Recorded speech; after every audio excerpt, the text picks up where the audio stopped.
Everybody knows Hoffman has it. Did you know Hoffman has even more?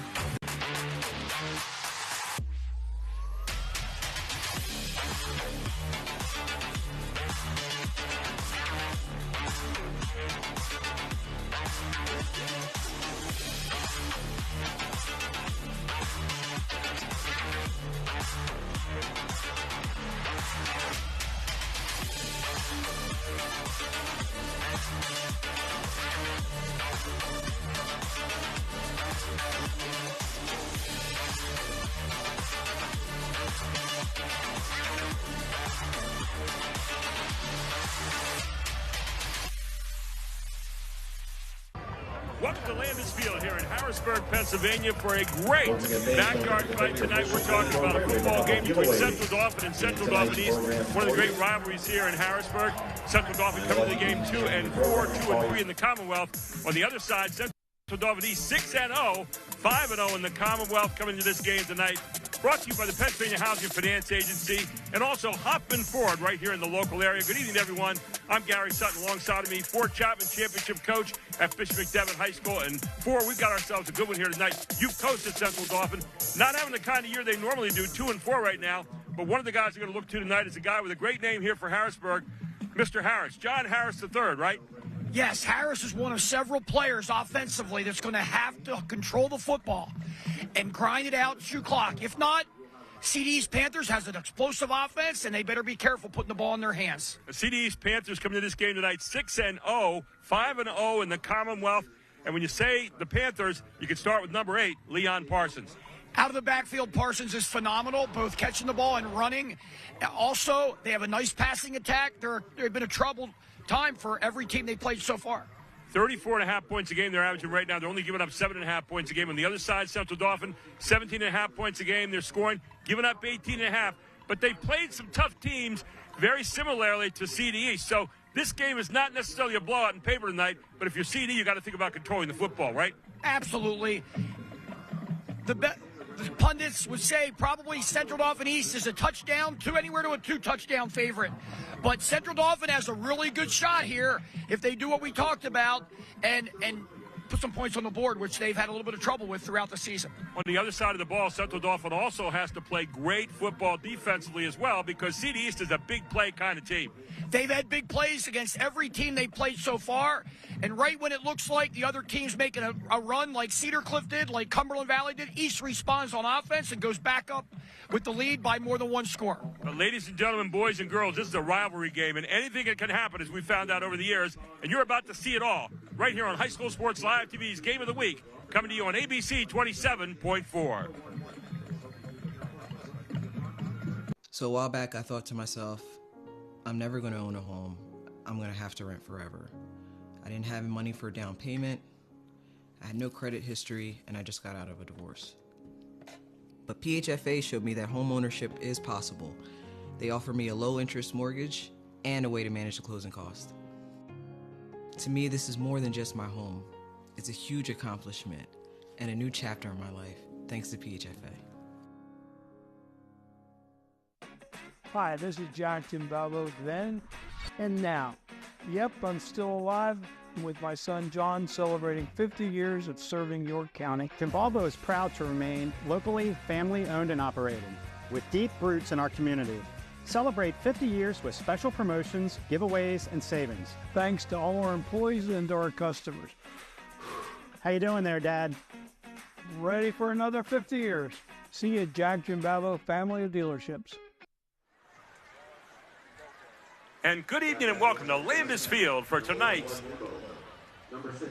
High School Sports Live TV Game of the Week. Gary Sutton, Ford Chapman with you and our whole Invica crew tonight as we bring you this game. Not only here tonight, but also you have a chance to see it on the Pennsylvania Cable Network during the course of the week. This is a great backyard rivalry. I don't need to really say it. This is the home field for both of these teams tonight. Your officials for the night in this game will be Jeff White, Dean Smits, Sean Farrell, Darren Jamin, and Joe Jablonski will be the officials here this evening. The referee is Jeff White for this game. These two teams come in here tonight. Central Dauphin with a 2-4 record. On the other side, you have CD East with a 6-0 record coming in. CD East averaging 34.5 points a game, giving up 7.5. CD averaging 17.3 points a game, giving up 18.3, as they are trying to pull off somewhat of an upset here tonight. Fort Chapman, what are we looking for in this ballgame? For Central Dauphin, they are going to have to limit the big play of CD East. East all year long so far has done a fabulous job of that. We'll take a break. We'll come right back and continue our pregame here on High School Sports Live TV on ABC 27.4. Everybody knows Hoffman has it. Did you know Hoffman has even more? There's the fully stocked Hoffman Ford Parts and Accessories Department, the Hoffman state-of-the-art collision facility, confidence in our ultra-modern service facility, peace of mind with master technicians, satisfaction with low prices. Do I really need to say it again? Hoffman has it. Only at Hoffman Ford, Colonial Park. Hoffman Ford, just what you're looking for. Hoffman has it. So a while back, I thought to myself, I'm never going to own a home. I'm going to have to rent forever. I didn't have money for a down payment. I had no credit history, and I just got out of a divorce. But PHFA showed me that home ownership is possible. They offer me a low-interest mortgage and a way to manage the closing cost. To me, this is more than just my home. It's a huge accomplishment and a new chapter in my life, thanks to PHFA. A senior moment isn't forgetting or misplacing something. It's something good. The little joys that only come with time.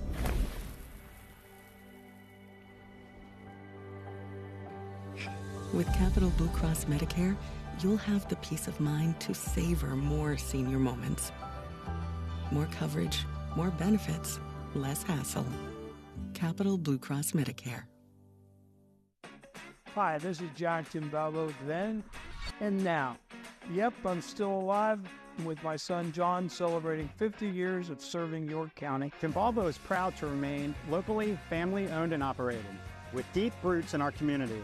Celebrate 50 years with special promotions, giveaways, and savings. Thanks to all our employees and our customers. How you doing there, Dad?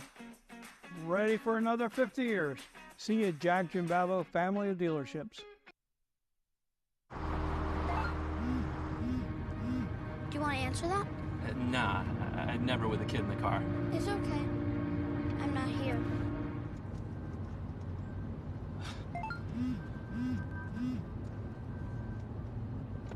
I'm there.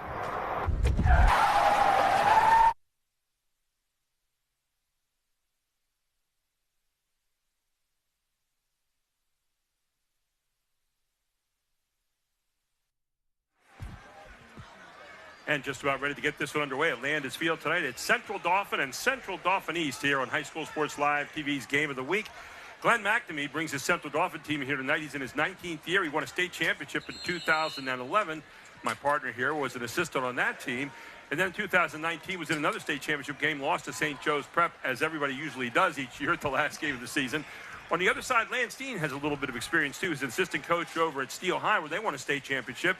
And now in his third year here as the head coach at Central Dauphin East for the Panthers. So it's the Panthers tonight going up against the Rams. And any final thoughts on this one, Fort? Yeah, before we went to the commercial, ready for the national anthem, I was discussing about Central Dauphin's defense versus the East offense, switching it around. When Central Dauphin has the ball, they got to chew some clock and get some first down, and they got to try to get themselves around, in my opinion, 15 to 21 points to have a shot to win this, because it's going to be very difficult for them to keep CDs in the single digits. Robbie Jimenez kicking off here for Central Dauphin. Good long kick, taken at the 10-yard line. And a big hole right up the middle, and flying down the field there for Central Dauphin East, number 4, Santana Young, who had 5 catches and a touchdown last week in their win over Cumberland Valley. I had an opportunity to see that game live, Gary, and CD East, as they did against Cedar Cliff, which I saw that as well, they're able to utilize their big play capabilities. You're going to see it here, starting with the running back, and also with the ability to throw the ball on the perimeter, and the guys can run after the catch. Unbalanced line left. Ball at the 44-yard line, 1st and 10. Fake the handoff to Parson, throwing across the middle and just incomplete.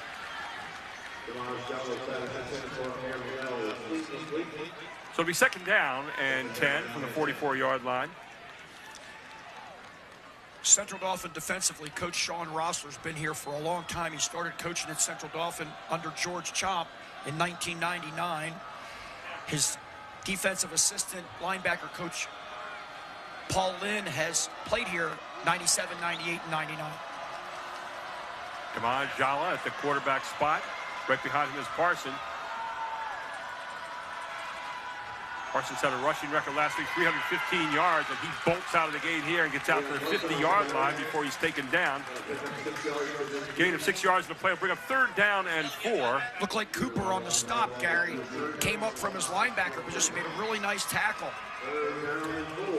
This is, if you're Central Dauphin, Gary, this is where you got to get off the field. You got to limit CD East from moving those chains.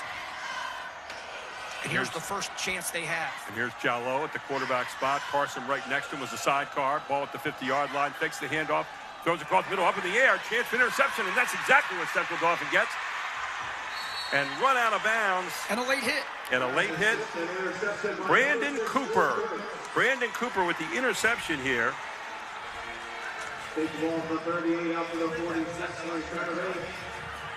So Cooper with the interception here at the 11:08 mark of the first quarter. Big play.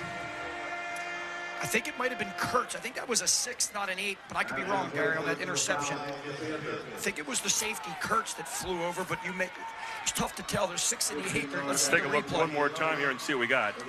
Tipped up in the air. Quick pass by Jallo. And there you see it, and I believe it was Kurtz. So Kurtz with the 6 and not the 8, and so let's give Kurtz credit for that one. Kurtz is a 3-year starter in the defensive backfield. The other 2 are in their 1st year starting, and East got hit with a late hit out of bounds, which moves it 15 more yards closer so for the Rams. Central Dauphin with the football and a big play here early in the game. They go into motion here very quickly. Reset. Handoff inside. And bang down there is number 30, Isaac Hodgson. To lose a yard back to the 40. Looked like Zach Brown, number 0, was the first one to the point of attack. That's good gang tackle. Tough defense by the Panthers in the play number 1. At the quarterback spot, Gavin Kirkpatrick tonight for Central Dauphin for the Rams. You'll see John Harris get the ball a lot tonight too, number 20. So 2nd down and 11. Ball at the 40-yard line. Quick double pass. And they got him wide open downfield. Looks like Kurtz, the guy that intercepted the pass, I think. And how about Kurtz on the interception? Kurtz on the trickery and a 40-yard touchdown pass. On that play, it looked like East was in a man defense. When you're covering in man defense, you got to be careful and keep an eye on the guy that you're over top of, and it looked like it was going to be a quick screen pass with blocking in front. Kurtz faked like he was blocking, went deep, and puts the Rams on the board, something they really needed to do to build their confidence. So they strike early here. In for the extra point now is Jimenez. Snap down, kick up, and the kick is good. And with 10:24 to go in the first quarter, Central Dauphin leads at 7-0 here on High School Sports Live TV on ABC 27.4. Everybody knows Hoffman has it. Did you know Hoffman has even more? There's the fully stocked Hoffman Ford Parts and Accessories Department, the Hoffman state-of-the-art collision facility, confidence in our ultra-modern service facility, peace of mind with master technicians, satisfaction with low prices. Do I really need to say it again? Hoffman has it. Only at Hoffman Ford, Colonial Park. Hoffman Ford, just what you're looking for. Hoffman has it. Kirkpatrick to Lebo to Kurtz for the touchdown. 2 plays, 39 yards, 50 seconds, and Central Dauphin strikes after the interception by Kurtz. So Kurtz so far, the player of the game here. You got it. that Lebo that threw that pass, that motioned out, he is a starting linebacker and sees some offense from time to time and showed some versatility there by throwing that dart. And he really just had to throw it up and just make sure Kurtz had a chance to be under it. And he's also a quarterback, so Jimenez could kick it off again here. Nice kick downfield. Taken again by Avery Romaine. Check that. That's going to be Santana Young again. Santana Young out to about the 35-yard line, maybe the 36. Will be first down and 10 now for CD. So Central Dauphin doing a little bit better getting off the field. They got the interception, then 2 plays scored on a trickery play, and they're in the books with 7-0 lead here. To reiterate a fact here, Gary, CD East, for those at home watching, CD East can be electrifying with their, not just their running game with number 8, but with their passing. They throw the deep slant very well, and they do a lot of running after the catch. They have a lot of good athletes and skill players that can make opportunities to score. Here's Gillot at the quarterback spot alongside of him. Parsons gets the handoff. Parsons shoots through and is taken down in his own backfield. A little help. So Parsons nowhere to go on that one. Gary, one thing with this undefeated season so far for the East High Panthers, they have yet to play McDevitt, Harrisburg, and State College, the 3 top teams in the Mid-Penn Commonwealth. So the back of their schedule is pretty heavy. Loaded with some pretty good teams to have to play there. Second down now.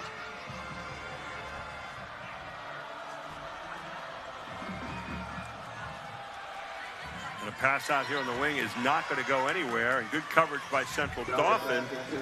That was number 20 on the coverage that time, and that was John Harris III. That looked like an RPO, meaning a run-pass option, because the lineman on the left pulled to the right. So it was probably a running play to the right that the quarterback can check out of and throw to the outside if he sees one-on-one coverage, and it looks like that's what he did. Third down and 9, ball on the 37-yard line for CD East, and it's a big third down for them right now. Gillot, 2 receivers far side, 1 near side, fakes the handoff to Parsons.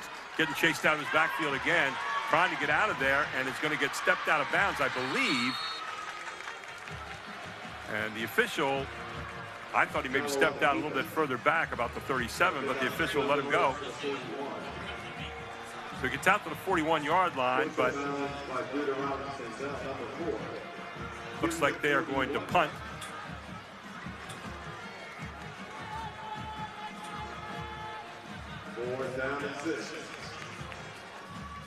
So back to do the punting for CD East.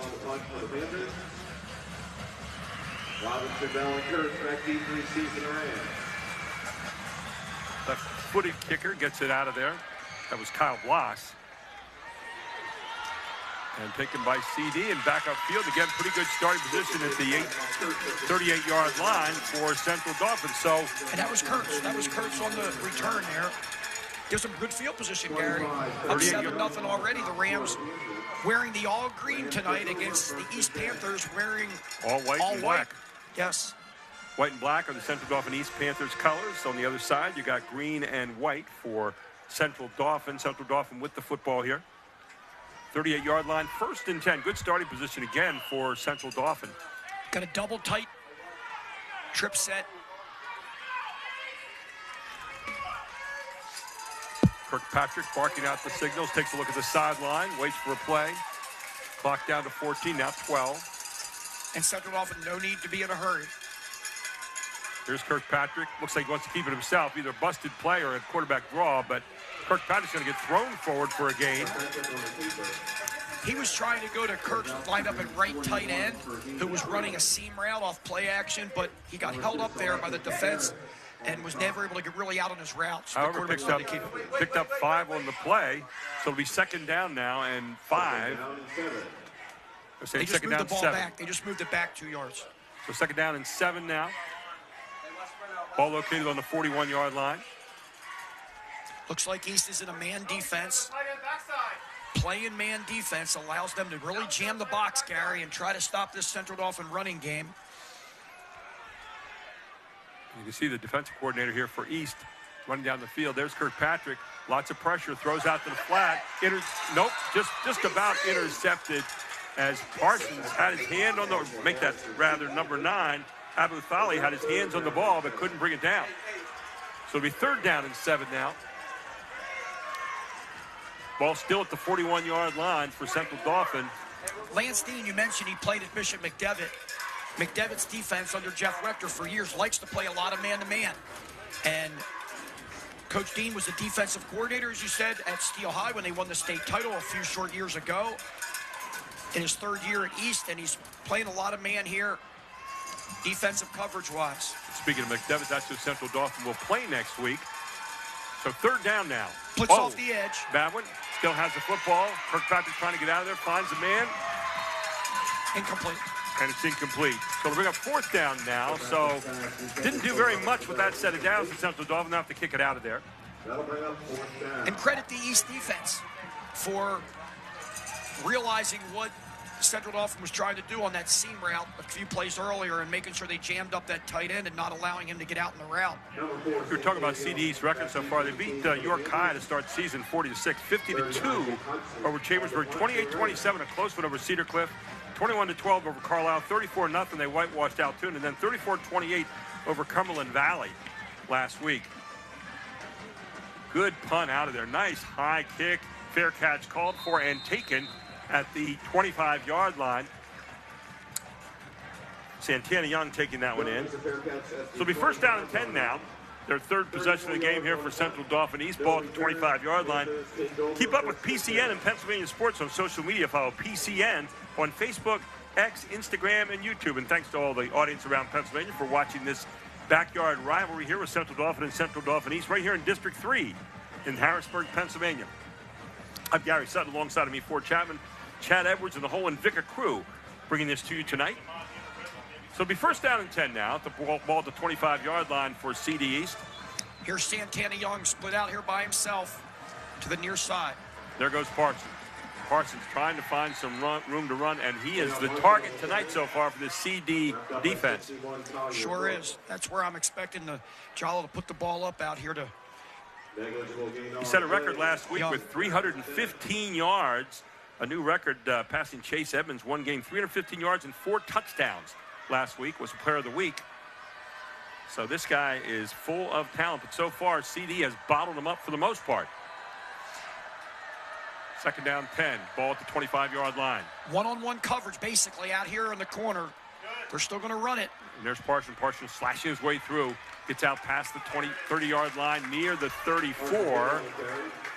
So brought down just shy of the 1st down. Really nice pickup for put them in a short yardage situation. Well, he shows you a lot of patience when he runs, and then he can give you a leg and take it away in a hurry. Yes, he does. Take a look at this again on the replay. Watch this. Little jute there, cuts back, and a tough runner, too. Takes a few players with him. So 3rd down now from the 33-yard line, and 2, they're going to call it. 3rd and 2 from the 33-yard line. And will you give it to Parsons again? It's a big question. Will you get an offsides called here? Not yet. Thought he got into the neutral zone. Not quite. As was Robinson Bell Jamari. Looked like he might have gotten into the neutral zone. Timeout call on the field. We'll take one as well. 7-0. Central Dauphin leads with 6:46 to go in the 1st quarter on High School Sports Live TV's Game of the Week.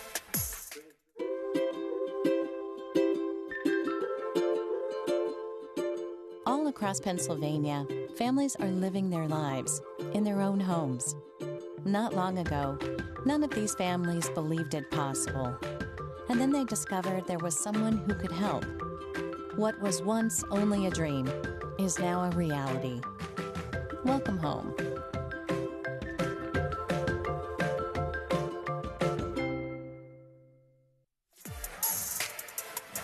We mentioned the scores for Central Dauphin East. The scores so far this season for Central Dauphin, they got whitewashed by Central 47-0 in their opening game. Then they lost a heartbreaker to Cedar Cliff 23-21. In overtime. In overtime. Beat Carlisle 48-0. 21-6 over Altoona. The next game lost to Cumberland Valley, another heartbreaker, 10-7. Then to State College in a tough game, 24-7. And here he goes, Edmonds. Check that. It's not Edmonds this time. They give it to a different man, and that is Damaj Jalot, the quarterback. And that was just a quarterback keeper. Just keeps it and gets the 1st down. So Damaj Jalot with the run and gets it all the way out to the 41-yard line. We're 1st and 10 now for the Panthers. Nice piece of running there by the quarterback. Empty set here. 3 receivers out far side, 2 near side. Chillo straight back. Across the middle and missing Parsons. And again, right through the hands. It was tipped at the line. Almost intercepted there by Ethan Flowers. Interestingly there, Central Dauphin decided to bring pressure. Only 5 men protecting when you're sending out 5 wide receivers in an empty set. The pressure was not able to get to Jallo, but somebody got to tip the ball. Might have rushed him just a little bit and hurried him a little bit. So it'll be 2nd down 10 now. Ball at the 41-yard line for the Panthers. Yeah, most of those empty sets, there's going to be somebody that's a safety valve in case there's pressure. 6:13 to go here in the first quarter. There's Parsons. Parsons. Fumble. Loose ball. Is it a fumble? No, they're saying he was down. He's down. The umpire there saying the knee was down. They'll call it 3rd down now. Not much on the play, if anything. May have gotten a couple inches, so we'll call it 3rd down and 10. So 3rd Central and 10. Dauphin bringing in a nickel set here for this 3rd and long, expecting a pass. Checking in is Caleb Duncan, a wide receiver. The term nickel meaning you bring in an extra defensive back.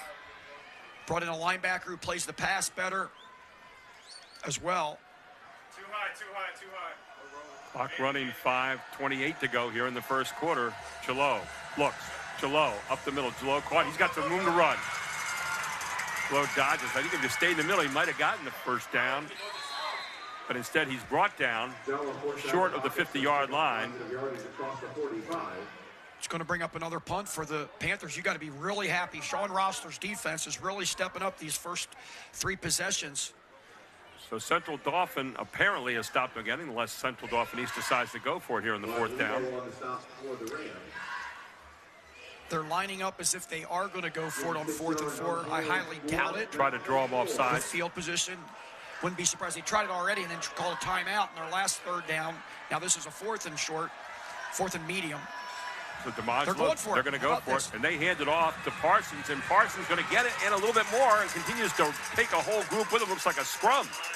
Parsons continue to roll with a little help of his friends and all the way down inside near the 40-yard line. Gary, there were 20 of the 22 players on both teams in that scrum pile by the end of that. Holy Thought we had a rugby game going on there for a second. So a big 1st down here for Central Dauphin. Gutsy call with the running back there. Oh, absolutely gutsy call. And Lance Dean, he's saying, hey, we got an offense that can do this. We're multiple. They're not sure if run or pass is coming. Let's catch them off guard. Let's run it right at them. Here you see it again. Take a look at this. He jets through. He's got some room. He had the 1st down and then almost before contact. Here's where everybody joins in. Look at United Nations meeting there for a second. Really nice blocking up front by the Panthers. Ball on the 41-yard line of Central Dauphin. He's got a man deep. Now, with that 2 high safety you saw there, Gary, Kurtz was able to play over the top. So what looked like he was open, they're trying to hit it in that void right behind the corner in front of the safety, and they almost did. Kurtz doing a great job of smelling that one out. Okay, Kurtz has been a wily player in this game so far, defensively and offensively. Here you'll see the replay. Threw it a little bit too late if you're going to try to hit it in that gap. And about the 15 to 18-yard area. Andrew Kurtz, Mr. Everything so far tonight, got a hand on that. 2nd down now from the 41-yard line. Handoff again. Up the middle they go and diving down near the 37-yard line. And guess what East knows right now with 3rd down, Gary? They know that they're in 4-down territory. They don't need to get all 7 or 6 yards on this play. That was Avery Romaine on the run. So the ball at the 37-yard line will be 3rd down and 3.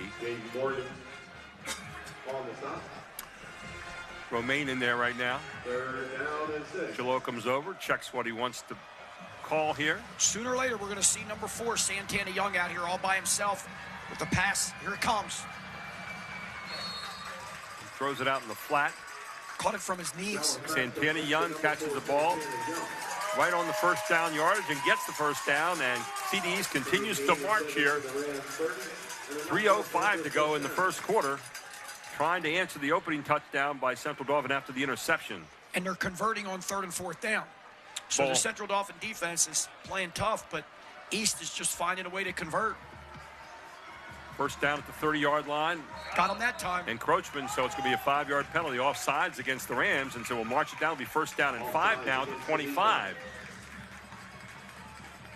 This hurt the CD's defense about a month ago against Cedar Cliff. They were offside several times in the first quarter, and here they turned it around and got the Rams to jump. You got to practice that. You got to practice the long cadence against your number one defense, so they're ready for it game day. Romaine's still in there, and Romaine is going to get some yards after being hit in the backfield. I'm not sure how he got that yardage, Gary, because the Rams were all there. He found a way to twist and turn and get upfield. Credit him for that. It was first and 5 there, so make it now second down and 4. Second and 4. He gained 1 on the play. Gillot walks over, takes a look, sees the setup on the other side.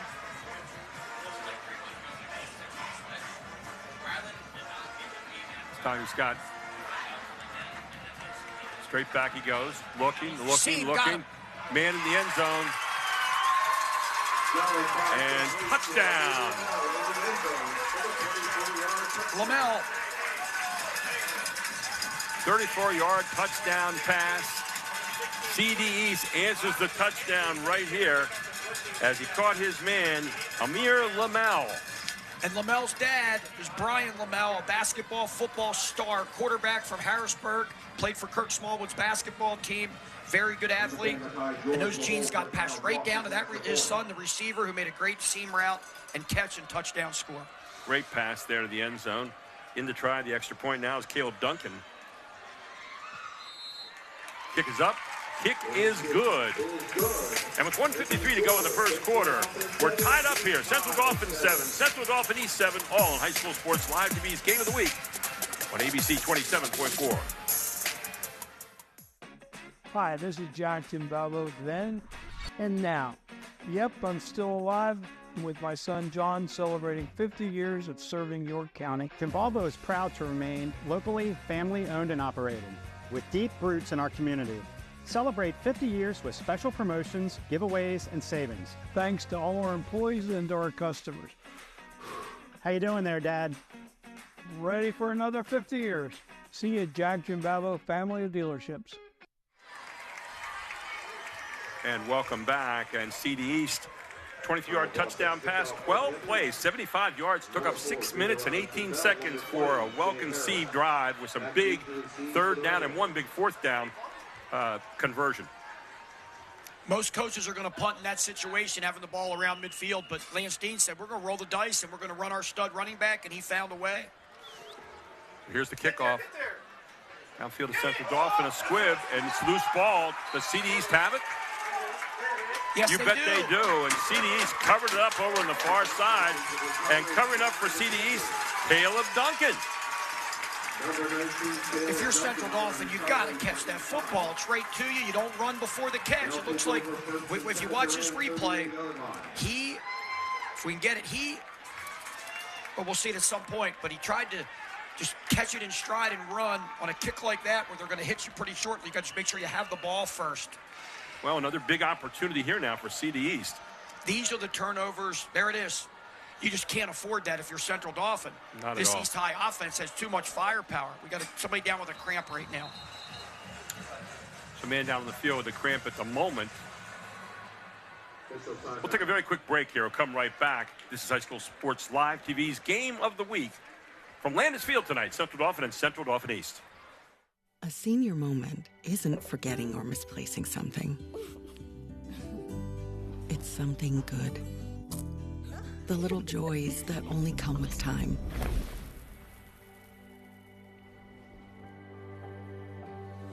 With Capital Blue Cross Medicare, you'll have the peace of mind to savor more senior moments.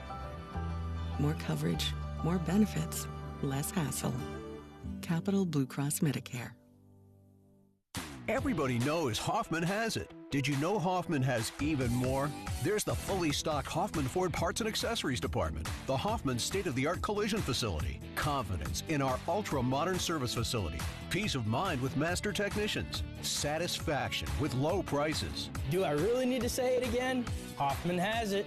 Only at Hoffman Ford, Colonial Park. Hoffman Ford, just what you're looking for. Hoffman has it. And welcome back to Landis Field.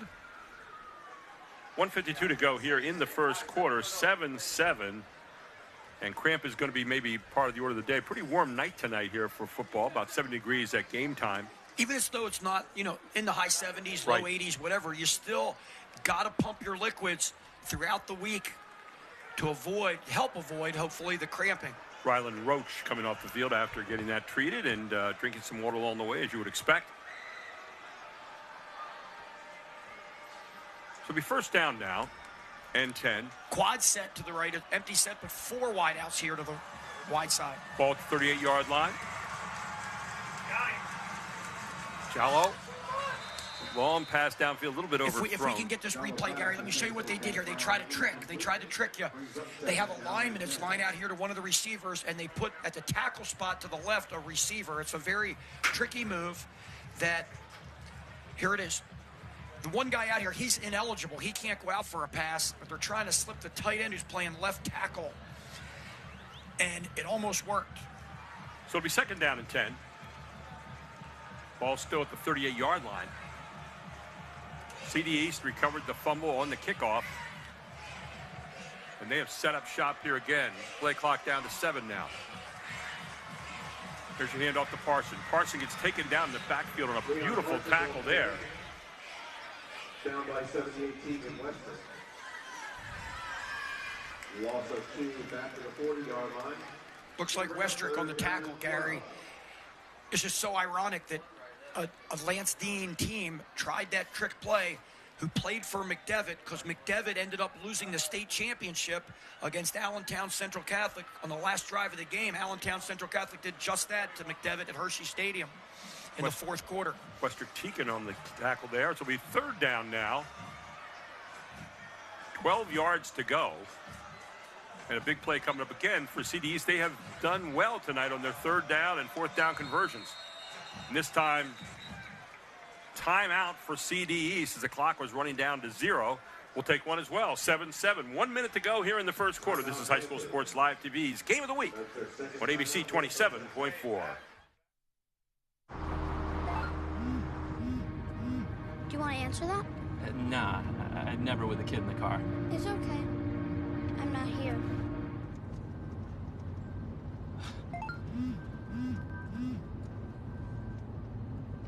I'm there.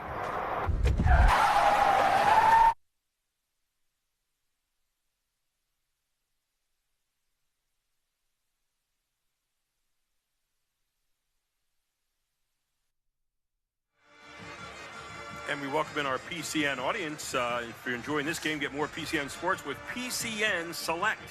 Stream PIAA Championship game, sports profiles, and more on demand now with PCN Select. Gary Sutton, Fort Chapman with you here tonight. As it's third down and 12 now. Ball spotted at the 40-yard line. Let's see what CD East came up with during the timeout.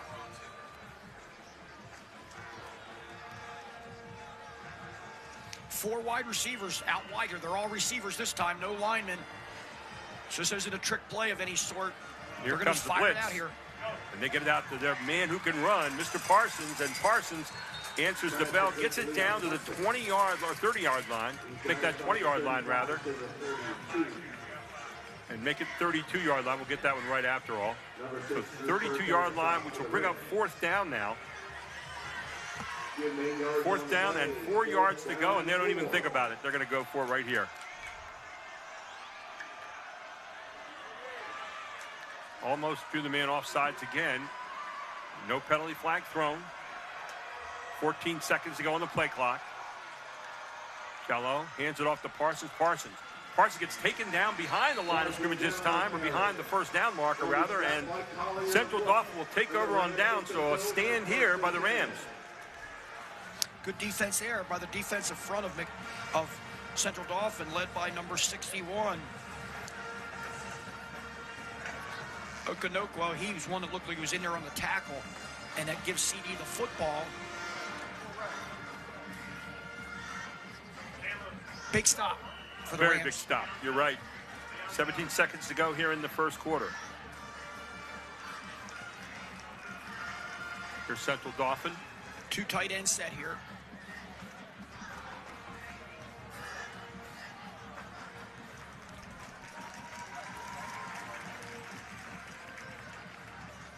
Kirkpatrick, hands off. Isaac Hodgson on the carry. So we gain a yard to the 34. And off the right side there, Hodgson. got number 30, Isaac Hodgson. That's the end of the quarter. And that will be it. The first quarter, 7-7 here in this rivalry, and it's been a good one so far.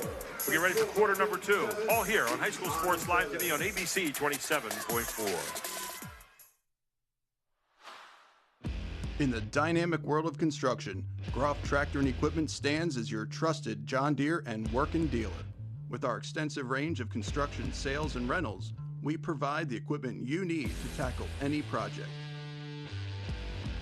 But our commitment doesn't stop there. Our comprehensive parts and service departments are there to make sure your equipment is operating at its best, minimizing downtime and maximizing productivity. Our dedicated technicians ensure your equipment operates at peak performance. Our technician internship opportunities provide a pathway to a successful career. Learn from skilled professionals and grow with us. Trust, reliability, and exceptional service. That's Groff Tractor and Equipment.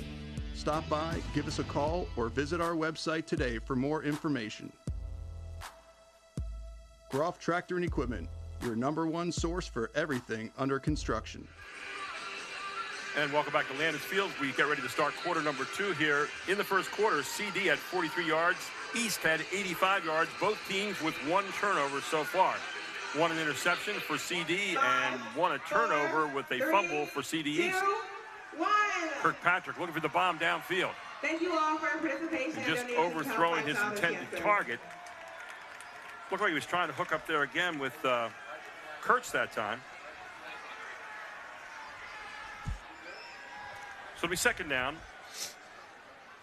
Look like Robinson Bell going to Robinson Bell down the sideline.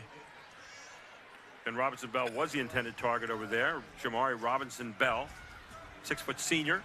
So we have third down now and 9 yards to go. Ball spotted at the 34-yard line for a Central Dauphin. Situation that Coach McNamee for CD does not want to be in, 3rd and long. You don't want a turnover in your end. You're going to try to convert this, but at worst a turnover. They fake the handoff there to Harris. Kirkpatrick runs. Kirkpatrick has a man downfield. He's wide open. And a great pass downfield. As again, he's going to find his man down there, and it's Robinson Bell again. Great pass downfield for Gavin Kirkpatrick. A senior quarterback, 1-year starter. He bided time, moving to his left to avoid the rush, and was able to keep his eyes downfield to find a receiver. Really nicely done by the Rams. All the way down to the 35-yard line. Now it's 1st and 10 for Central Dauphin. The Rams on the move. Kirkpatrick looks. Tries to throw it over the top. And he's got his man over the top inside the 10-yard line. Incomplete, rather. We thought he had it down there, but Robinson Bell not able to hold on to that. Good break up there on the end for Central Dauphin East by number 22, Darian Cofield. CD knows they have man coverage, and they went for a shot there. I think it's a good opportunity, and put the ball up for grabs one-on-one. Just the ball was a little bit underthrown. Tried to lay it out there pretty well. Thought he had it just for a moment. Was knocked away right at the end. This will be second down and 10. Here's your handoff. Bashing his way forward there. Is Kamani Garcia with the carry. Not much of a gain there at all. We get to the 34-yard line. We'll bring up 3rd down and 9. Similar to what Central Dauphin East had on their last possession. This is 4-down territory right now, so you don't need to get all 9 on this play. So you think in terms of 4 or 5 yards here at worst, and then maybe clean it up at the 4th down. Somebody's coming in motion, probably Harris, you would think, based on the formation. Maybe they're going to go for potentially 4 vertical here. You got Kamani Garcia back there with it. Yep, Fakes it to forward. Garcia. And then straight up the middle comes Kirkpatrick. Kirkpatrick loose. Kirkpatrick gets out across down inside the 30 near the 28-yard line. Not enough for a first down, but gets it in some manageable territory here. Yes, it does. So it's going to be a fourth down, and let's call it a long 3. Very similar situation that East was in when they did not get the first down. Ball down to the 28-yard line now, and fourth down and 3 for the Rams. 10:02 to go in the first half. Don't forget our Jack Gianvalvo report coming up at halftime. Have our Capital Blue Cross stats and our members' first highlights, along with a really interesting interview with Charlie and some of the people over at Hoffman Ford. Kirkpatrick rolls. Kirkpatrick, little pitch and catch, and he's got his man out there. There it is, a flag. This guy saw it. Gary, that's coming back. So you got a flag down in the field, Charlie, or what do we have here for? It's a pick play. As an offensive player, you cannot, when you're in front of the line of scrimmage, you can't, like in basketball where you set a screen, right. You can't do that. And it was definitely a screen by the number 2 receiver, which opened up the flat route. And they're going to be offensive pass interference. They get the down over, but it's going to be a fourth and very long here. Be fourth, and they'll walk it back here in a moment. When you see the replay here, Gary, you're going to see the guy setting the screen. You got to almost put your hands up like you're catching a ball. He went and almost blocked. Watch the look at the left guy side outside, right here. coming in. Number here he 3. comes. Outside guy. See him get in the way and just block him. Can't do it. That was Kurtz coming across and setting the pick. So all the way back it goes now to the 43-yard line where it's going to be quick kick. 3rd and 18. Quick kick out of there. Nice thought there, and all the way down inside the 10 near the goal line, and they're going to get right down on the 1-yard line. Great job by Central Dauphin. Gary, when you do that, if you're on defense, you're like, well, they might somehow throw a pass, so you don't really put somebody back like you normally would, and it's a great ploy for an offensive team because the ball just rolls, and you just go down, and it's happened right there. It was perfect all the way down to the 1-yard line. So quick kick there by the quarterback Kirkpatrick, and it'll be first down and 99 to go here for CD East. Now back to that pick play, Gary. Pick plays are really good to run when you're facing a man-to-man defense. Right. But you can't, you got to sort of avoid contact, make the guy go around you. You make that much contact, even though Kurtz was doing it with his backside, good officials are going to call that. Here's Chalot. Actually, might have been a wildcat on that play, just straight up the middle, try to get a little bit of room to operate. It's a lot easier, Gary, at the college and pro level because you have so many more officials. The high school level in regular season almost always just has 5 officials, and sometimes those plays can happen that they're not seen by the officiating crew, but great job by this crew. Jeff White in charge. Let's see if they go wildcat again here. Looks like Parsons might be lining up for that. You got Caceres and you got Parsons back there in the moment.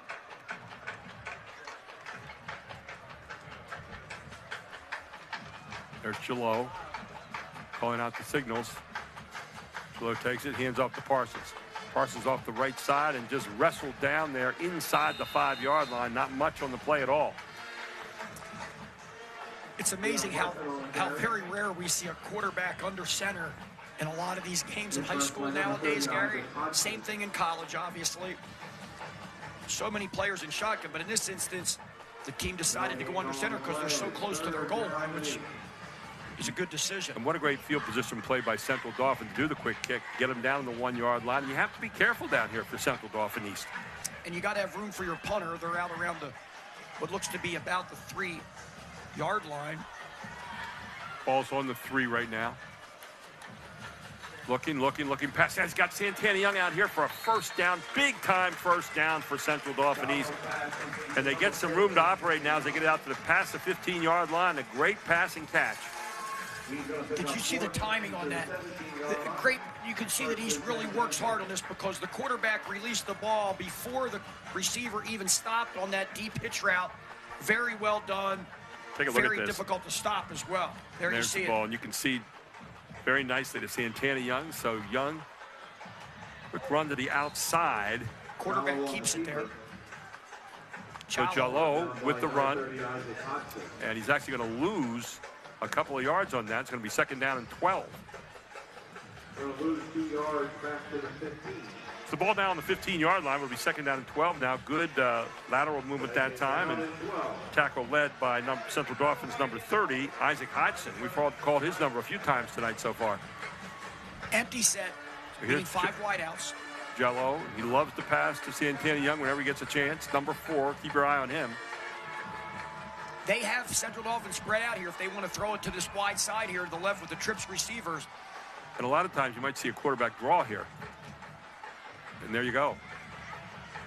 Ball being waved around there and being taken down again. Another loss on the play. So many times you see that wide set and then you see the quarterback just keep it and go. Yeah, you saw it last week. I saw the replay the Dallas. I recorded that Dallastown game you and Cade Perbula did, and Dallastown in a tie game in the third quarter, the quarterback dropped back and he took off and got like a 15, 20-yard gain. And he hadn't run the whole game. And boy, I'll tell you what, you save that one, keep that one in the package somewhere. That was not a called quarterback draw. He just felt it and took off, and it was really well done. 3rd and 17, ball right now on the 10-yard line. 3rd and 17, Jello looks, across the middle. Got his man right there, and incomplete. Right in his hands. Boy, he had it right where he wanted him. Lamel sure would like to have that one back. That was right on the money. Jello throws a good ball. Yeah, he really did, and you saw Amir Lamel coming across the middle. Beautiful throw. He caught a similar pass for the first touchdown, even though this was more of a crossing route. They're going to decline that, Central Dauphin. So we got 4th down now. With the incomplete pass, the Rams will decline the penalty. That brings up 4th down. So 4th down and 17. That's several times, Gary, that Central Dauphin East receivers, as they're lining up, are unsure who's on the ball and who's off the ball. And apparently there, 2 guys were on, covering up another one. If Lamel had caught that, that would have been taken back anyway. Kyle Bloss had a big moment here as he's going to kick from his own goal line. Trying to get some decent field position, a good punt here.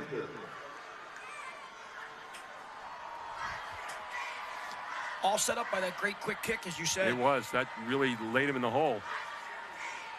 Trying to get an offsides call here maybe with the count.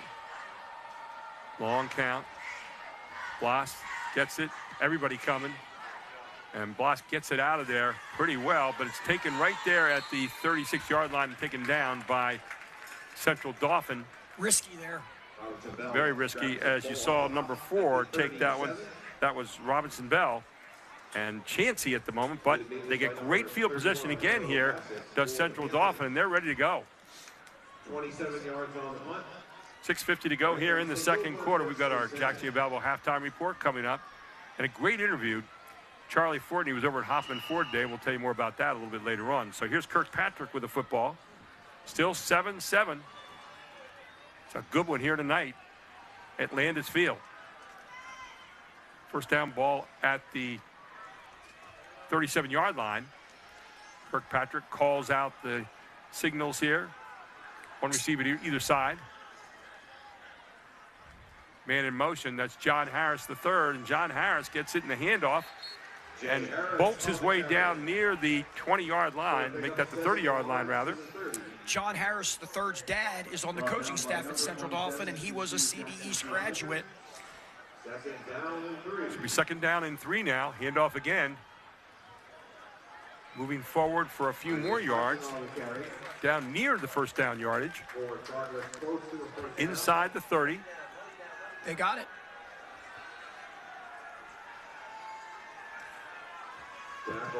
No, did not. They should have gotten it. They haven't moved it yet. The they're putting a 3rd down up here. Now they're moving the chains.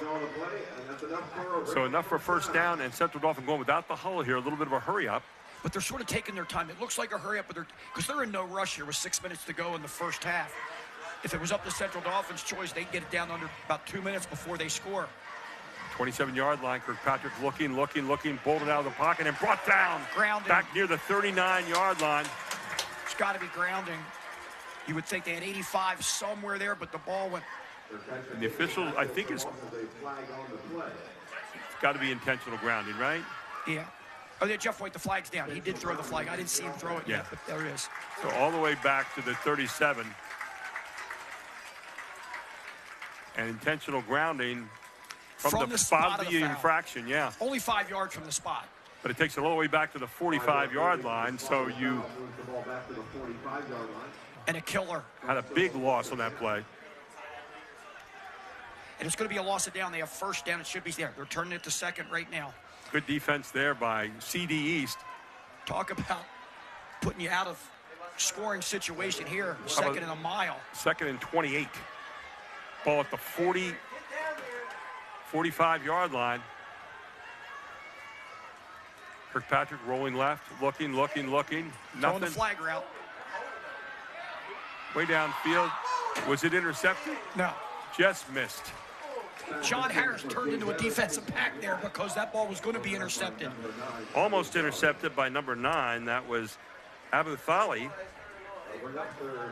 But instead it'll be third down and 28 yards to go here for a first down. One of Central Dauphin's staple plays for decades is sprinting and running the hitch corner route. And they ran the corner to Harris there and almost picked. Thali looked more like the receiver than Harris did. So third and 28 now. Ball at the 45-yard line of CD East. Don't be surprised with the running play here. You don't want to throw an interception. It's third and a mile. Isaac Hodgson back there, and Isaac Hodgson's going to get the call. Isaac Hodgson slashes his way inside the 40 down near the 38-yard line. So nice run by Hodgson to get some of it back, but they still have a long way to go here on fourth down. But again, a chance to get field position here against CD East. I will be shocked if they go for it. I think we're going to get another quick kick or the punting team. Here, they're bringing the punting team on right now. See the replay here. Hodgkin. Quick delay on that handoff. Nice piece of running there by Hodgson. Make sure 30 goes off the field. Make sure 30 goes off. So they're going to punt it back near their own 48. Oh, and a missed punt. Look at this. And jumps down on the ball. Instead of trying to pick it up and kick it, he dove on the ball. And man, oh, what a disastrous set of downs there for CD. All the way back down to their 33-yard line. Huge miss. Another mistake you cannot afford if you're the Rams. You got a chance to get great field position defensively and force CDs. Here you see the replay. It goes a little high, but it goes right over his head. Had his hands on it a little bit and just covers it up there at the inside the 35-yard line, and the Panthers are getting a huge break there. So at the 5-minute mark, the Panthers get a great break again on just a missed snap and all the way down to the 32-yard line. Great field position here. Central Dauphin's missing a defender. They only have 10 guys on the field. So Jalot back. And the official's going to call timeout here. Timeout Rams. It'll be timeout on the field. We'll take one as well. 7-7, 4:59 to go to the half. Central Dauphin East with the ball and field position all here on High School Sports Live TV's Game of the Week. So a while back, I thought to myself, I'm never going to own a home. I'm going to have to rent forever. I didn't have money for a down payment. I had no credit history, and I just got out of a divorce. But PHFA showed me that home ownership is possible. They offer me a low-interest mortgage and a way to manage the closing cost. To me, this is more than just my home. It's a huge accomplishment and a new chapter in my life, thanks to PHFA.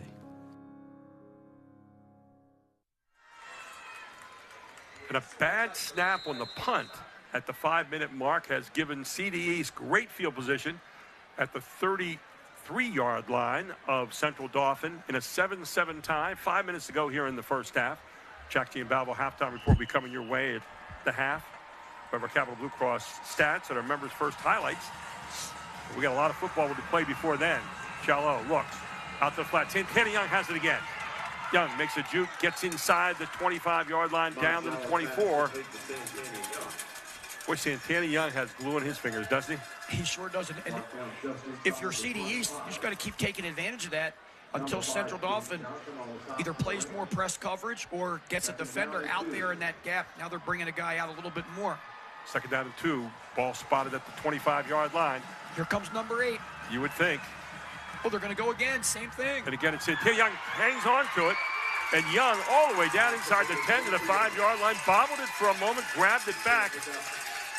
And it's almost like when he bobbled it, the defender stopped for a second, and he had a chance to kind of get it back. Yes. Take a look at this again, because it was interesting. He bobbled it. He grabbed it back, but the defender kind of stood up. Really good timing on the throw here. A little quick play action. First and goal, ball at the 6-yard line, and penalty flag goes. Central Dauphin offsides again, Gary. And everybody for Central Dauphin was pointing over at CD East, and everybody for CD East was pointing to Central Dauphin. Let's see who gets it. So they're going to walk it half the distance to the goal line, rather, and that'll be first down and goal, this time from the 3-yard line. Now I wonder who gets the ball. Think number 8's going to put his hands on this one? I would. Would you bet the farm? Bet the farm on this one. Okay. Others going to keep it with the How about quarterback. Jalot just says, I'll keep it myself, and goes up in the air and gets knocked down short of the goal line. It's going to be second down. Went up a little bit early there and kind of vertically. We have a Central Dauphin injury here. It looks like Lebo hurt his ankle, but he's getting up and limping that off. They're going to put a replacement in for him. He's okay. So he's second down from the 2 now. Second down and goal. This time over center. Hate to see your quarterback on first down going up over the top like that and getting flipped, because he's such a valuable piece of this offense for the Panthers.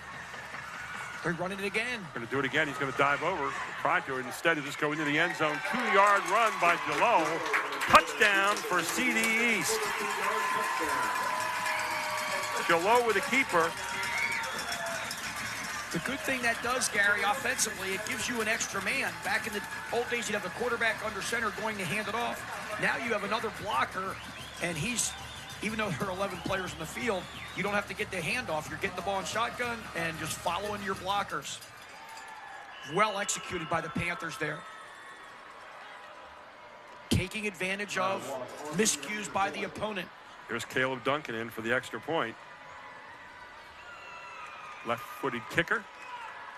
Snap down, kick up, kick straight through the post, and 14-7. CD East has got the lead with 3:06 to go in the first half. We'll take a break. We'll come right back. This is High School Sports Live TV's Game of the Week, and it's all here on ABC 27.4. A senior moment isn't forgetting or misplacing something. It's something good. The little joys that only come with time.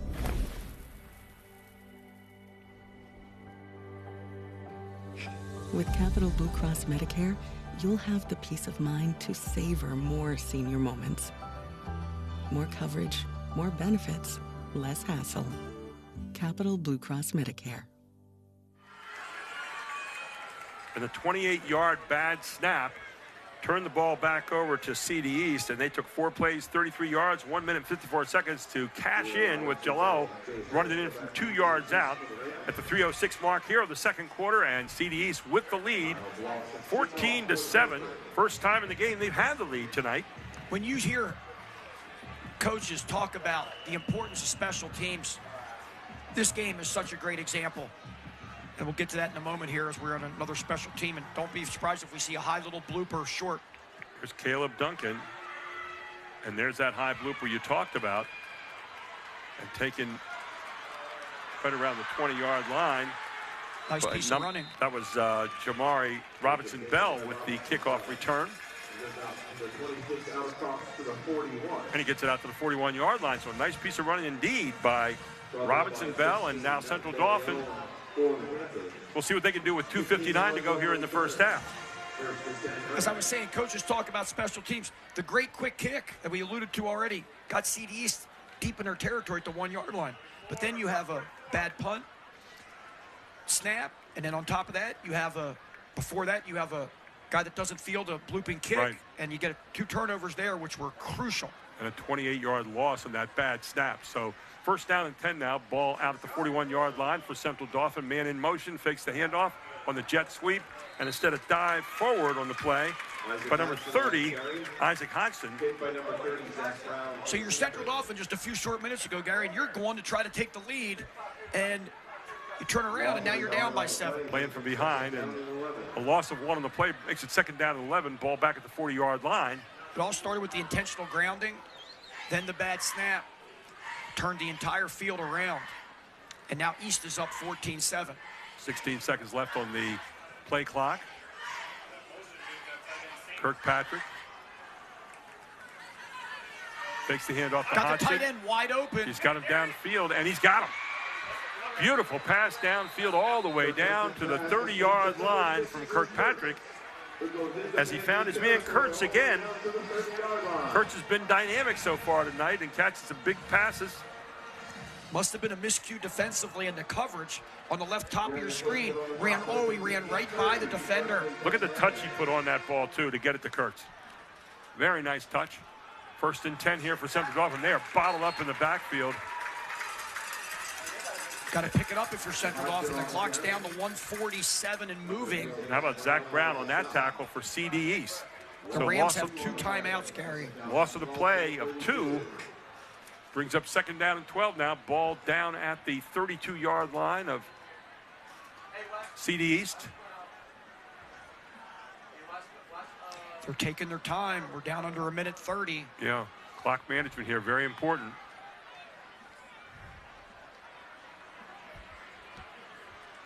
So here's Kirkpatrick. Looks. Flushed out of the pocket. Kirkpatrick running on his own. Kirkpatrick dodges the man. Kirkpatrick open field all the way down near the 10-yard line. Great run by Kirkpatrick. Sure was. And that's going to stop the clock temporarily to move the chains. We're at 1:08. So 1:08 to go here in the first half. And Kirkpatrick takes nothing and turns it into a big something there.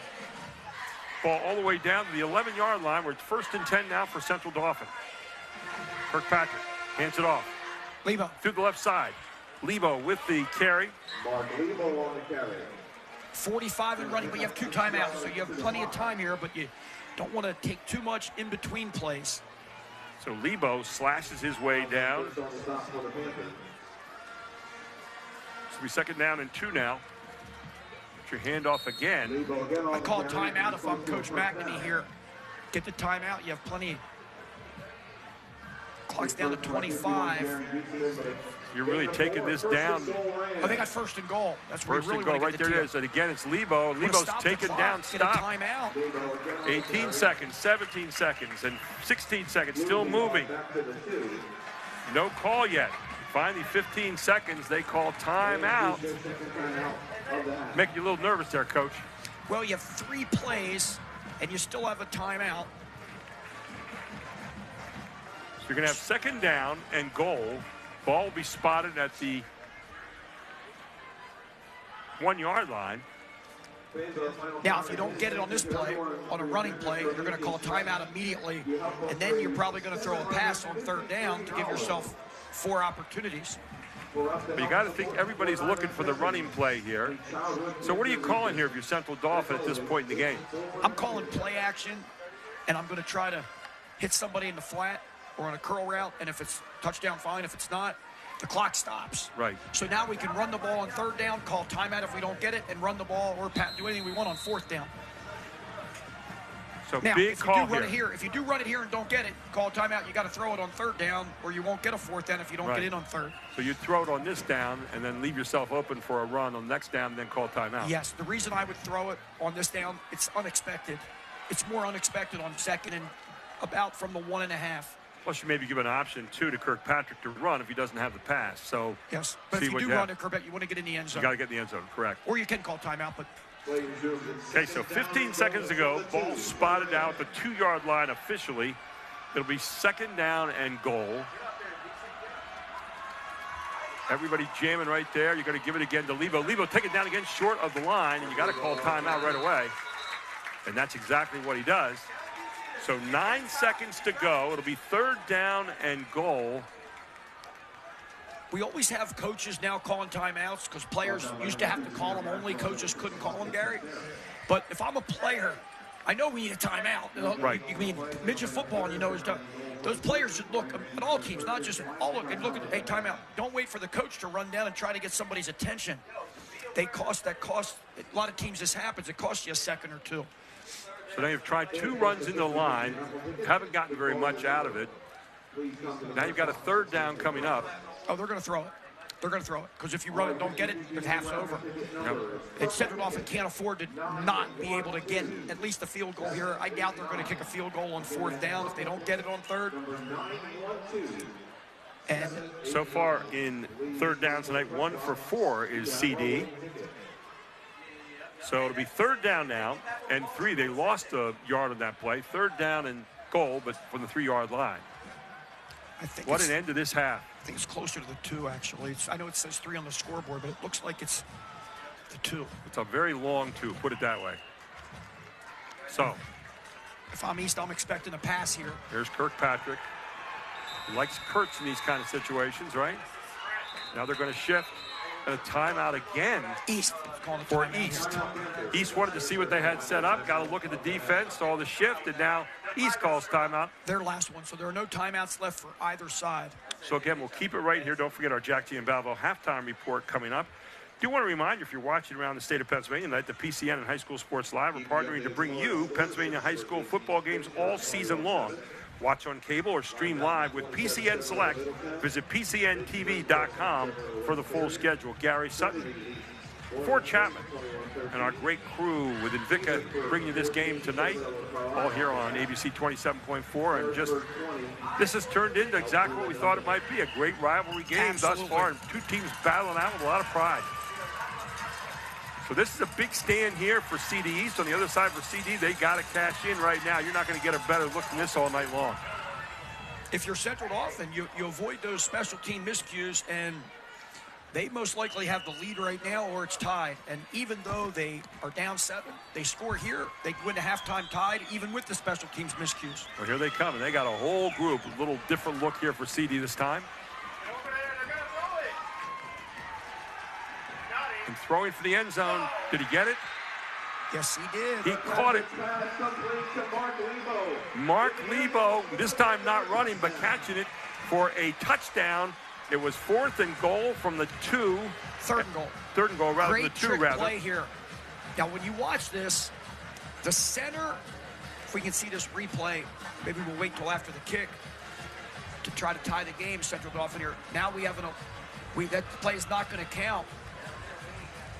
There were 2. It looked like the offensive line was off the line of scrimmage. If we can get this, I didn't think they were on it. We're at a bad angle here. Yeah. But if you watch this from the start, this replay from the start, it was tough to see if the offensive linemen that were all over to the right were close enough, but I guess they were. I think that might just be an illegal procedure. So it's going to now be 3rd. Now you only get 1 down. Yeah.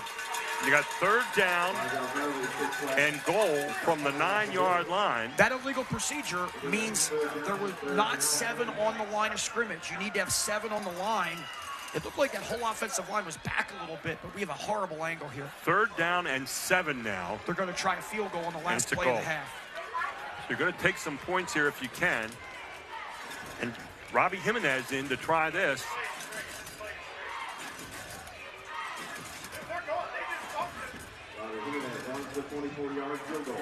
24-yard field goal, and it's blocked.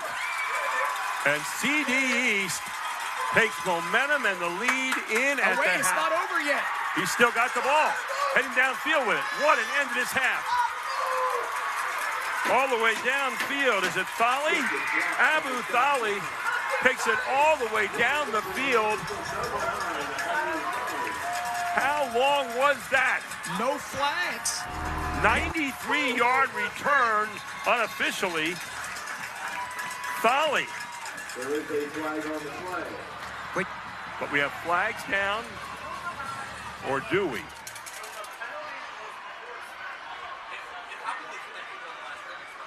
There's a flag. Oh, sideline warning, so that's not going to affect the outcome of the play. Block, kick, what a turnaround here. Watch the replay here. Oh, they got right through. That looked like number 0. That was number 0 that time, and that was Zach Brown again. Big defensive play, and then Thali somehow came out of the huddle with the ball, and there he goes. He grabbed it from his own teammate, Gary. Took it away. Took it away. Usually you see the defender trying to grab it.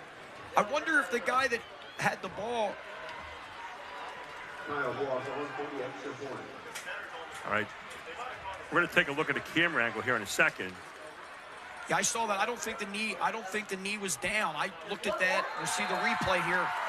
The kick is up. The kick is good, and all of a sudden, CD East charges into the half, 21-7 in a game that was so much closer. What a turnaround of momentum here at the end. And let's see it one more time.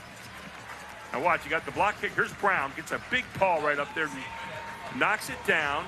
Now take a look and see if the knee hits the ground here. Right, but does he have possession? That's the thing. I don't think he has possession. It's tough to tell. You can see the corner of the ball still on the ground there. Nobody has it, and all of a sudden picking it up. It was good. Looked pretty good from there. Now watch this. Watch and then Thaly just takes it away. It looked like Parsons had it for a second. Thaly took it away and said, "Give it to me. I'm going to take off." And then the guy that, unbelievable. Yep. What a charge into half. I haven't ever seen a play like that to end the half as long as we've done high school sports live TV. And wow, momentum just put on a white uniform and rushed into the locker room for CD East, 21-7 at the half. We'll be back with our Jackson and Babel halftime report right after this. This is High School Sports Live TV's Game of the Week here on ABC 27.4.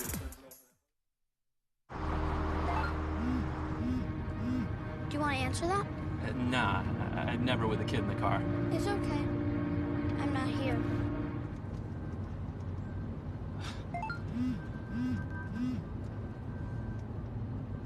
I'm there.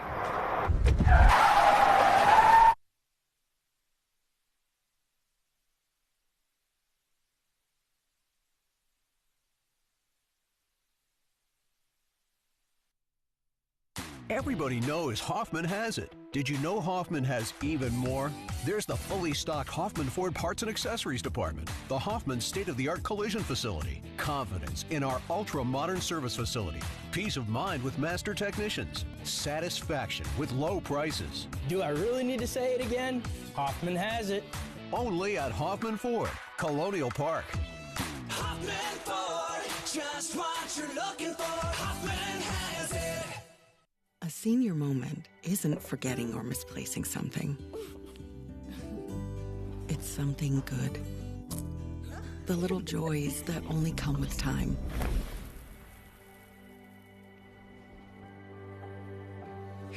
With Capital Blue Cross Medicare, you'll have the peace of mind to savor more senior moments. More coverage, more benefits, less hassle. Capital Blue Cross Medicare.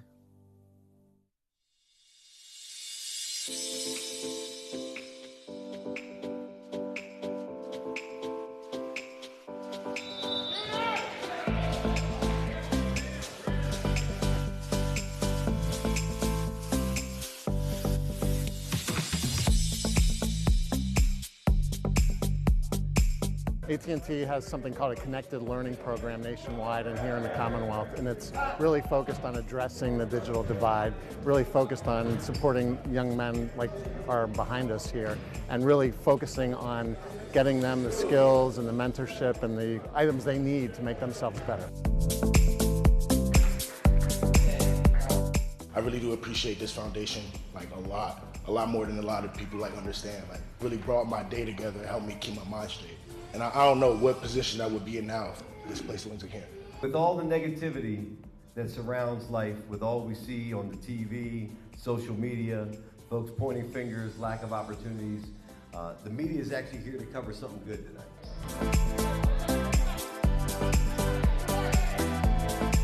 Our Connected Learning Initiative is about addressing the digital divide. It's about connectivity, but it's also providing devices to quality programs like the one that we're here with today at the 3-Star Foundation.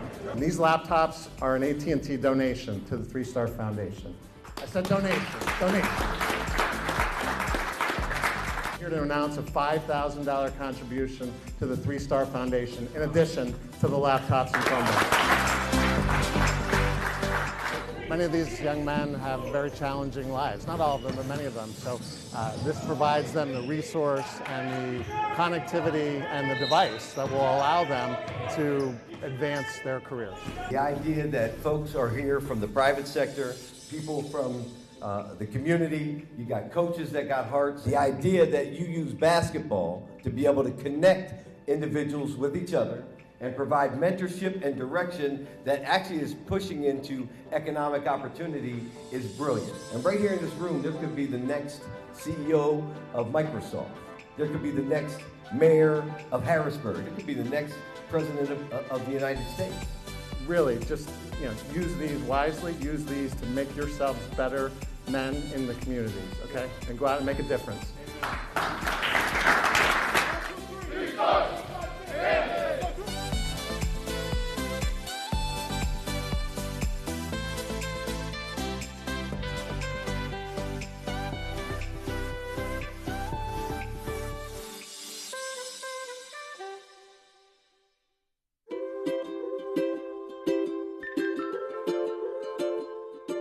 All across Pennsylvania, families are living their lives in their own homes.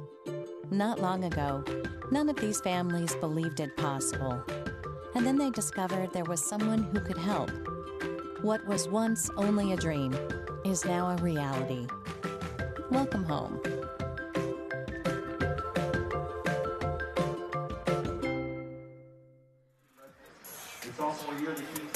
Welcome back to Landis Field for our Jack Giovanni halftime report. And 21-7, CD East leads the Rams, although it looked like it was going to be 14-14 just a few minutes ago. And our Jack Giovanni halftime report, we are chock full with information here tonight with our members' first highlights and our Capital Blue Cross stats. I got to tell you what, for a dynamic ending to the half, it looked like a formality. Central Dauphin was marching in for a touchdown. Then they had to rush. Then they got a field goal block. Then they had to run back on them for a 97-yard touchdown. And all of a sudden, 21-7 here. And White has gained the momentum here at halftime. And Green is wondering what hit him. That's where you got to regroup. We don't have to go back. We have to go back to last Saturday at Alabama.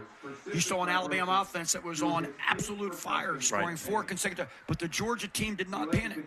You can't have panic in the Central Dauphin locker room. They're showing that they can stay with this CDE's team so far. They just got to get on the board. You can't get it all back at once. But there's a second half of football left, and they're only down 14, which right now looks like a bad situation, but you can overcome it. But mistakes really haunted them in the first half. 5 big mistakes you counted. 5 big miscues. First of all, the blooped kick after Central Dauphin East first touchdown, not fielded right. East gets a turnover. And after that, we had the intentional grounding by the quarterback on first down. Backed them way up. They were looking like they were going to take a lead there. After that, they had a bad snap on the punt, which cost them 28 yards and a turnover. And then after that, the miscue on the trick play that would have been a touchdown that tied at 14. Right. And then, obviously, the block field goal that was returned for a touchdown. Unbelievable mistakes in the first half. Every one of them huge. And cashing in 3 out of the 5 times was CD East. Let's take a look at our members' first highlights here at the half. And we had a whole bunch of them. So stay tuned here. This might be the whole game right here. So you see CD start out. They got a trick play. They throw it to Lebo. Lebo all the way down the field to Kurtz and into the end zone for a touchdown. And CD capitalized there on an interception by Kurtz on the defensive side. And then you come back the other way, and this time it's CD East getting into the end zone with a beautiful pass there from Jallo to Jarrell. Now you take a look. Here's a run in the end zone by Jallo. And so they're up at that particular point. Now here's the play of the game. Zach Brown getting his hand up there, blocking it. You see the scrum. The ball's there, handled by somebody, and all of a sudden, taking it away was number 9 for CD East, and taking it all the way back down the field. And Abu Thali with a 97-yard touchdown return off an impossible look there. It was just kind of amazing. Here are our stats here at the half, our Capital Blue Cross stats, and take a look at what jumps out at you here. But, man, the penalties and 1 turnover they have there on either side. I think we're off on that. I think we got a few more turnovers than that. So, well, the turnover on the punt bad snap isn't necessarily a turnover because it was fourth down, and they held onto the ball, but it was a turn and field position.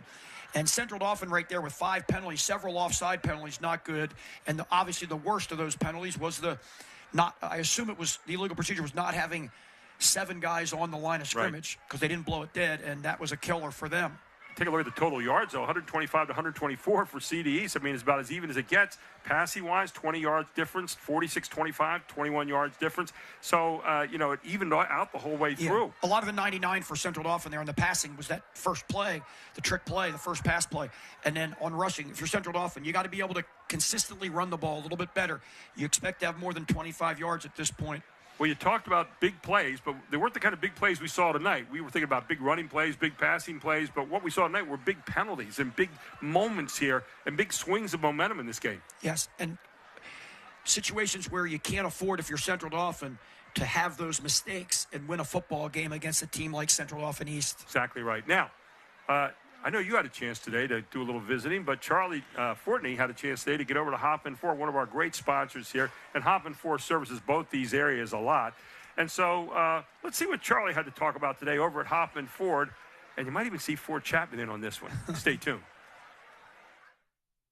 I'm with Dave Smith of Huffman Ford. Dave, we've been doing this a long time, High School Sports Live and Huffman Ford, bringing you Central Dauphin, Central Dauphin East. This is not only a rival in the community, but these two schools are central to what Huffman Ford does. You guys serve these two schools and community, I'd like to say without favoritism. Talk about that relationship with this community. Well, the Hoffmans have been in this area for 70 years now, and now that the boys are in charge, they're still contributing to the community.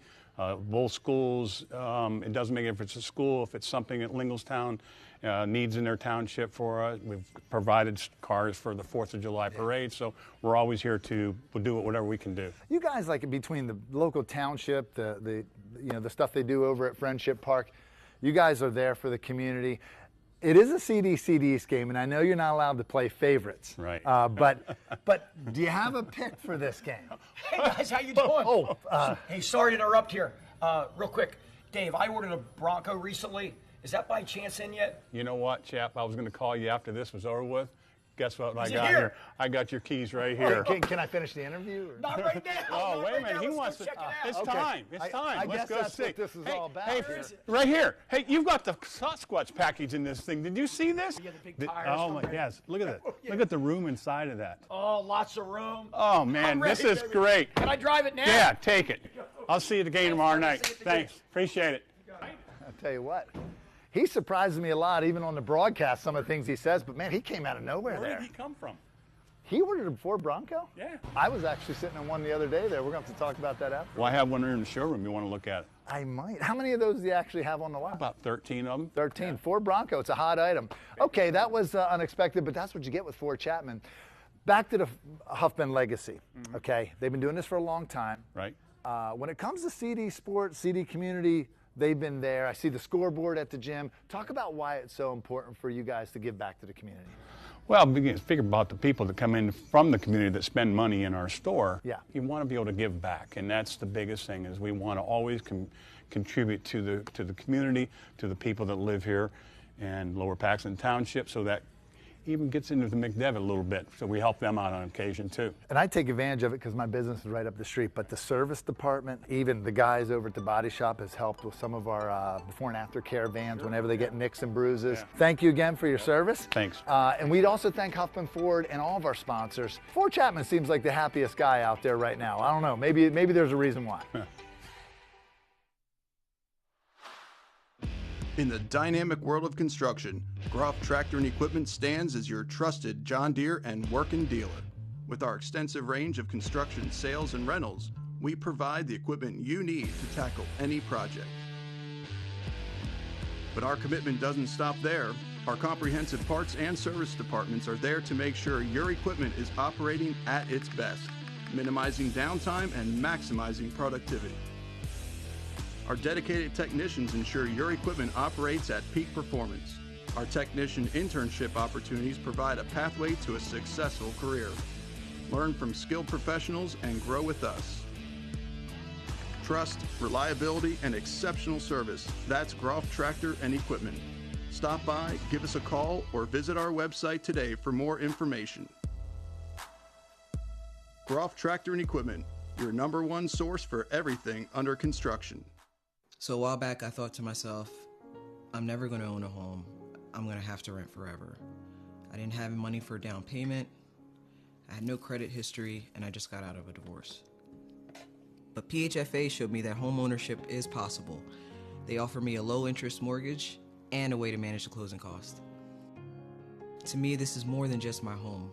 It's a huge accomplishment and a new chapter in my life, thanks to PHFA.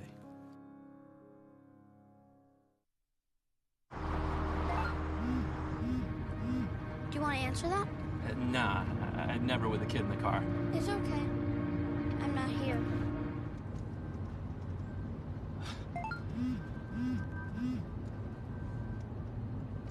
I'm there.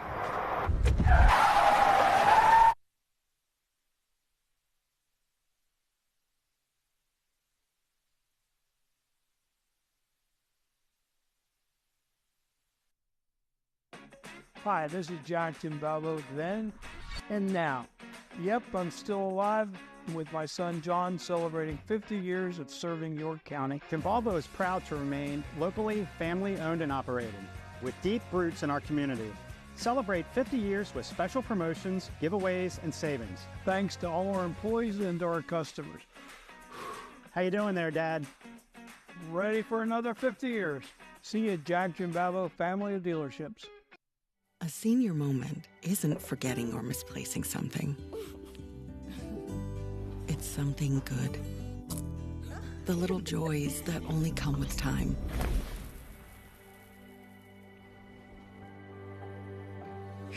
With Capital Blue Cross Medicare, you'll have the peace of mind to savor more senior moments. More coverage, more benefits, less hassle. Capital Blue Cross Medicare. And welcome back to an extended Jack Giambalvo halftime report. 21-7 Central Dauphin East up at the half, 21-7 as we said. And some other stats here for you at the half. For CD East, Jalot, 6 for 12, 79 yards, 1 touchdown, 1 interception, 9 rushes for 29 yards, and 1 touchdown. Parson had 8 rushes for 12 yards. CD did a great job of bottling him up in the first half, Leon Parsons. And Young with 4 catches for 48 yards. He has been a difference maker so far here in the game. On the other side for Central Dauphin, Fitzpatrick 2 for 7, 69 yards, 3 rushes for 30 yards, 6 rushes for 6 yards for Hodgson. And Kurtz 2 catches for 70 yards, 1 touchdown, and 1 interception here in the first half. And then some other numbers for you here as we take a look. Total plays, 34 for CD East, 29 for Central Dauphin. Again, fairly close. 6 first downs for CD East, 6 first downs for Central Dauphin. 3 for 8 and third downs for CD East, 1 for 5 for Central Dauphin in the first half. Tackles for loss, 5 for CD East, 2 for Central Dauphin. And return yards, 148 for CD East. That's 87 on the touchdown. And 32 for Central Dauphin. So it was 87, not 97 officially on the touchdown. But I have to stop here and ask Ford Chapman about that new car you got, man. I tell you what, that was a great piece over there at Hoffman Ford today, and you drove it right out of the showroom, man. Tell me about you were excited, like Absolutely. You always are, though. That's right. I'm a huge fan of the Ford Bronco. Fell in love with those, and got the Sasquatch package, which is bigger tires. Yeah. And, just really get great service. Hoffman Ford does a fabulous job, the guys over there, and it's just something that I decided to go do, and Dave Smith took care of me over there. And if anybody's looking for a car, and I'm gonna put, they got the nice trucks, they got the other vehicles, but I'll tell you what, those Ford Broncos are fabulous. They handle so well on the road. You can go off-road with them. Got a lot of power, and just the whole thing is fabulous. I'm thrilled. Last week down in New York, we're talking with Jack Giambalvo's son, John Giambalvo. This week, we're talking with the Hoffmans up here. I mean, 2 great family names, but I'll tell you Absolutely. what, just the Hoffman family does such a great job here in the area, as the Giambalvos do down in New York, with scoreboards. They help Central Dauphin and Central Dauphin East a lot here. They're right here in the local area. And they take care of you. Yeah. It's great service.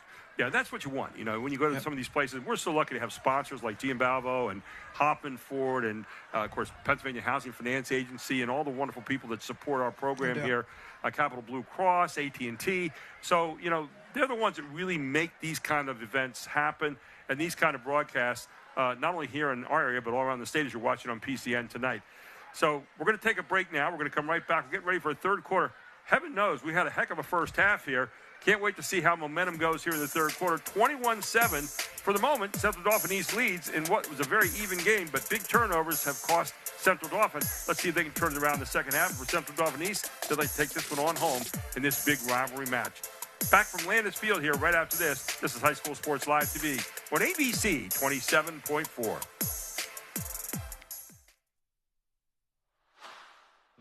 In the dynamic world of construction, Groff Tractor and Equipment stands as your trusted John Deere and working dealer. With our extensive range of construction sales and rentals, we provide the equipment you need to tackle any project. But our commitment doesn't stop there. Our comprehensive parts and service departments are there to make sure your equipment is operating at its best, minimizing downtime and maximizing productivity. Our dedicated technicians ensure your equipment operates at peak performance. Our technician internship opportunities provide a pathway to a successful career. Learn from skilled professionals and grow with us. Trust, reliability, and exceptional service. That's Groff Tractor and Equipment. Stop by, give us a call, or visit our website today for more information.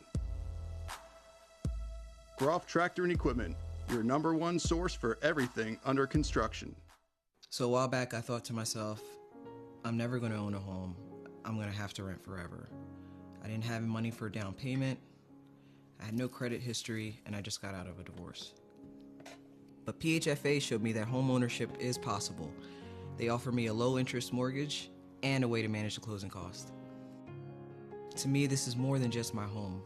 It's a huge accomplishment and a new chapter in my life, thanks to PHFA.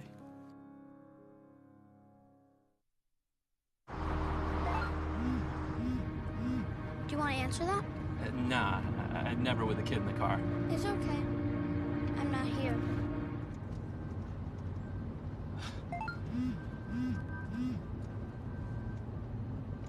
I'm there.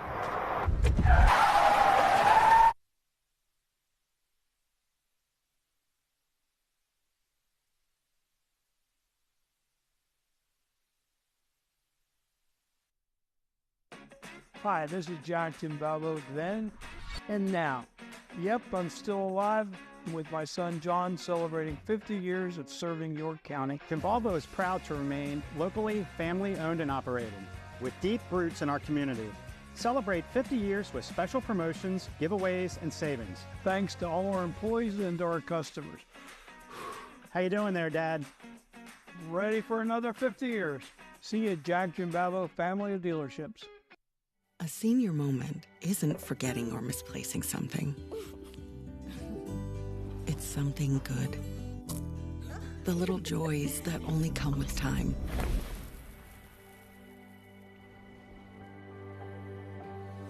With Capital Blue Cross Medicare, you'll have the peace of mind to savor more senior moments. More coverage, more benefits, less hassle. Capital Blue Cross Medicare. Everybody knows Hoffman has it. Did you know Hoffman has even more? There's the fully stocked Hoffman Ford Parts and Accessories Department, the Hoffman state-of-the-art collision facility, confidence in our ultra-modern service facility, peace of mind with master technicians, satisfaction with low prices. Do I really need to say it again? Hoffman has it. Only at Hoffman Ford, Colonial Park. Hoffman Ford, just what you're looking for. Hoffman has it. And welcome back to Landis Field here, 21-7 as we're getting ready to start the third quarter here in just a moment. But we had some Hall of Fame inductees here tonight, and Ford wanted to talk a little bit about them. Yeah, three great athletes from Central Dauphin history. Jordan Mitchell, fabulous track runner and also a very solid football player. He got inducted, and then Andrew Rotz, solid basketball player, but his main sport, so that Central Dauphin basketball team, his main sport was track and field. He won the 800-meter state championship with a 151.65. And anybody that knows track and field, when you can get a time like that, and I saw that race live, and there were a lot of good runners, and he just took control of that race and won by several steps. And then one of the great wrestlers for Coach Jeff Swigert, who had a program that he's still running, and Tony Delago, and Central Dauphin had a state record 95-match winning streak, as well as 4 consecutive team state titles. slew of fabulous wrestlers in a program that's second to none. And credit to Tony Delago and the Central Dauphin Wrestling program headed by Jeff Swigert. Tom Eck was the track coach back when Mitchell and Rotz ran for the CD track team. It's good to see some of those stars come back and get honored here at Landis. Well, we take a look at these two teams getting out here, and Central Dauphin East, Central Dauphin. Central Dauphin doesn't get any easier for them next week. They're at Bishop McDevitt next Friday night. And for Central Dauphin East, they're right here back at home against State College in a 7 o'clock game next Friday night as well. Central Dauphin East will start the second half kicking off, and they have the lead 21-7. Travis Sparks, our statistician, with us here tonight. Glad all of you on. And they go with an onside kick, and Central Dauphin recovers and gets great field position right out of the gate at the 49-yard line. Well, if you're Central Dauphin, you got to be thrilled with that. Yep. You get great field position right away. I'm surprised Central Dauphin East went with the onside kick. I think the kicker was trying to kick in his normal spot about 15 more yards past that. It looked like he got his foot under it too far, and it only went about 11 yards. Yeah, the kicker there on that play was Caleb Duncan. And so now it's Central Dauphin, 1st and 10, ball at the 49-yard line. Gavin Kirkpatrick has used his legs really well here to pick up some yardage on some runs, especially that one right before they had the miscue on the field goal. He got him down inside the red zone. 5 big mistakes in the first half. Faking a handoff. Kirkpatrick trying to get out of the hole, and he's taken down in the backfield. Nobody was open there. He would have had to throw that ball up for grabs or throw it away, but he decided to scramble to his right. And I'll tell you, a guy who's vying for Hoffman Ford Player of the Game tonight is Zach Brown. He knocked down the field goal right here. Again, big tackle in the backfield. Yes. It'll be 2nd down, 14. Straight man, tight man for the nose-free safety for the Panthers. It gives them another guy in the box, Gary. Ball on the 45-yard line here. And Central Dauphin East. 8 guys up in the box for East. Kirkpatrick flushed out again. And Kirkpatrick, what a move. He pirouetted and got out of the hole. And Kirkpatrick is going to get out there near, actually into CD East territory as he crossed the 50 down to the 45-yard line and man down in the backfield. It's a lineman for the Rams. It looks like a potential knee. It looks like he's holding his left knee. There's Kirkpatrick, who's escaped trouble again. He was Houdini on that one. He made a move right, pirouetted back to his left, and turned nothing into something and got 5 yards out of that. Elijah McDonald, quality young man, offensive lineman for the Rams, is down, holding his knee. He's a senior. Right, number 75, and he's down on the field right now. They're checking him. We'll take a break. We'll come right back. This is High School Sports Live TV's Game of the Week on ABC 27.4. So a while back, I thought to myself, I'm never going to own a home. I'm going to have to rent forever. I didn't have money for a down payment. I had no credit history, and I just got out of a divorce. But PHFA showed me that home ownership is possible. They offer me a low-interest mortgage and a way to manage the closing cost. To me, this is more than just my home. It's a huge accomplishment and a new chapter in my life, thanks to PHFA. A senior moment isn't forgetting or misplacing something. It's something good. The little joys that only come with time.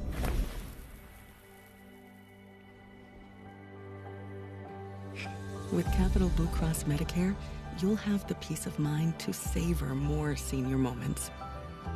More coverage, more benefits, less hassle.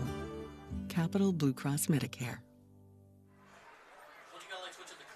And Elijah McDonald being helped off the field there as limping, but looking like he put a little pressure on his leg there. So good to see him getting up and getting off the field. So hopefully that's just a little bit of a minor injury. It doesn't look good. I hate to speculate, but I hate to see those guys go down like that. 3rd down and 5, ball at the 46-yard line of CD East.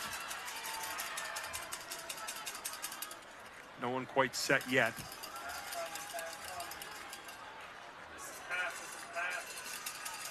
Looks like you're going to bring a blitz. Oh, the right side of the line backed up. And there again, another mistake for CD in a big moment. That's the right tackle, Logan Martin. He was leaning back, which you can't do on that line. You got to stay set. Another miscue here, another penalty tonight. Yes. We're good. 45 yards and penalty on 6 penalties so far. So it takes it back down to the 44-yard line. Make that 48-yard line on the other side of the 50. Pretty obvious passing down here. Kirkpatrick looks. Hit when he throws. He was hit as he threw it. Incomplete. But it'll bring a 4th down now. Ball at the 48-yard line. And if you're CD, looks like you got to punt it out of there. No doubt. You're still in this football game, down 2 scores. You got the ball. Actually, the ball is exactly where it was fielded on the kickoff return. There, that short kick.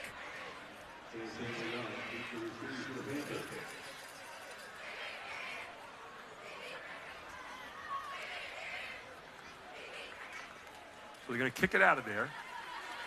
Blocked. And blocked again. Another block.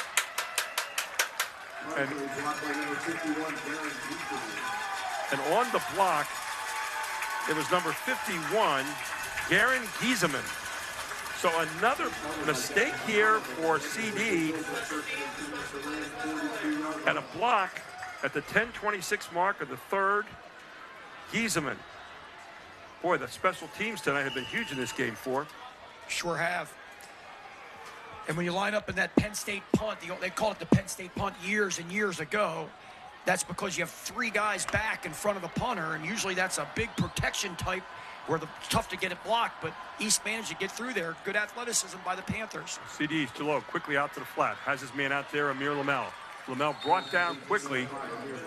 Number 44 on the tackle there was Jaden Morgan. So Morgan's done a nice job of keeping that to a short play. Gain of 2, 2nd down and 8. Quads open here. Ball spotted at the 41-yard line of Central Dauphin. Chalo looks. Another pass out in the flat. And dropped. Incomplete. That's incomplete. Ball was thrown forward, so it was not a lateral. So it'll be 2nd down. It was incomplete. Bring up 3rd down now. And 3. Ball still at the 41-yard line of Central Dauphin.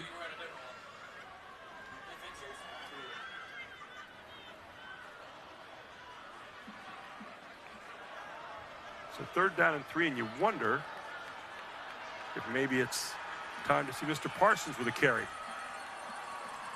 He's been held to 12 yards in this game. Kind of amazing. He had 315 last week. There he goes. Parsons with the ball. Parsons. And there's a fumble. I think he was down, though. I don't think so. No, he's not. Central Dauphin has the fumble. Great second effort by Parsons. You got to be careful on that because guys are trying to strip it. So the recovery, was that Kurtz again with the recovery? Andrew Kurtz comes out of there with the football. He's having a heck of a game.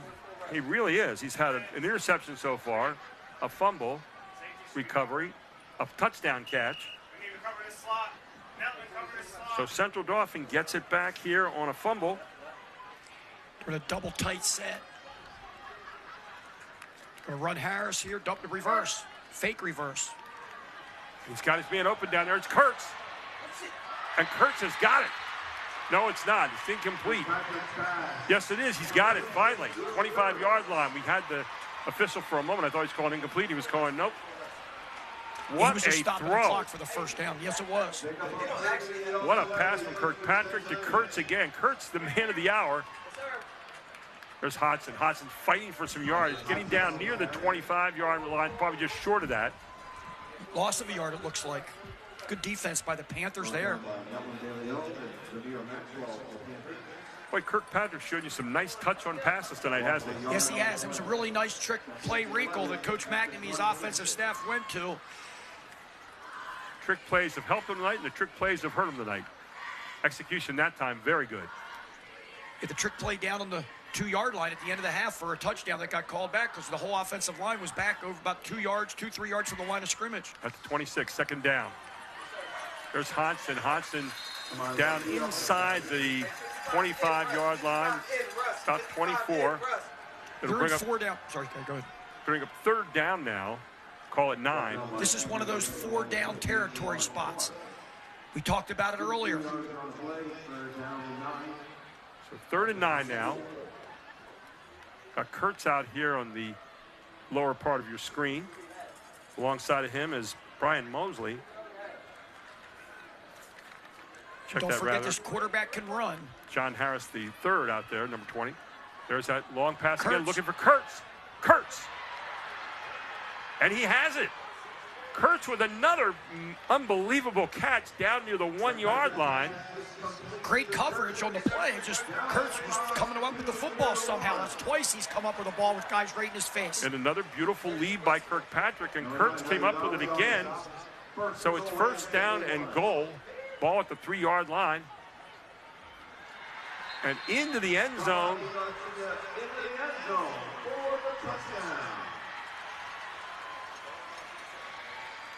Garcia, number 2. Number 2, Garcia with a touchdown off the big fumble recovery. And Garcia, touchdown for CD.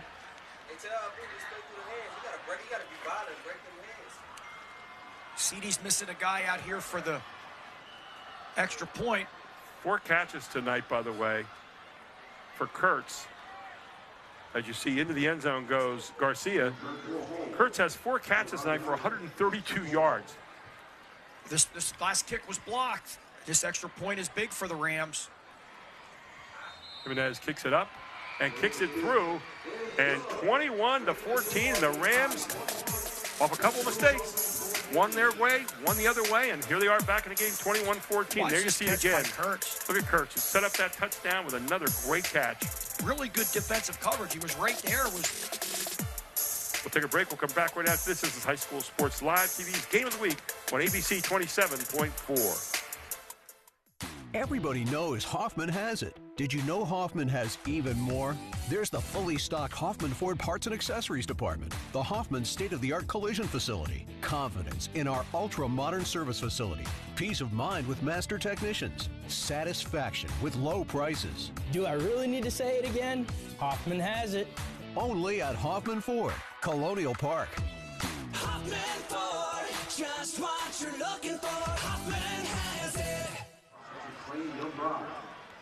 Kurtz averaging 34 yards a catch tonight. 4 catches for 132 yards. That drive was 5 plays, 63 yards, a minute 46. And Central Dauphin has found a way to fight their way back into this game here in the 3rd quarter. Still 8:02 to go in the 3rd quarter. 21-14, CD East leads it.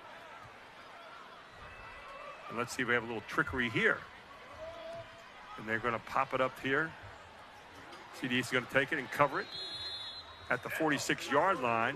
Nice job by the defender there, returning that ball there. That was number 0, Zach Brown.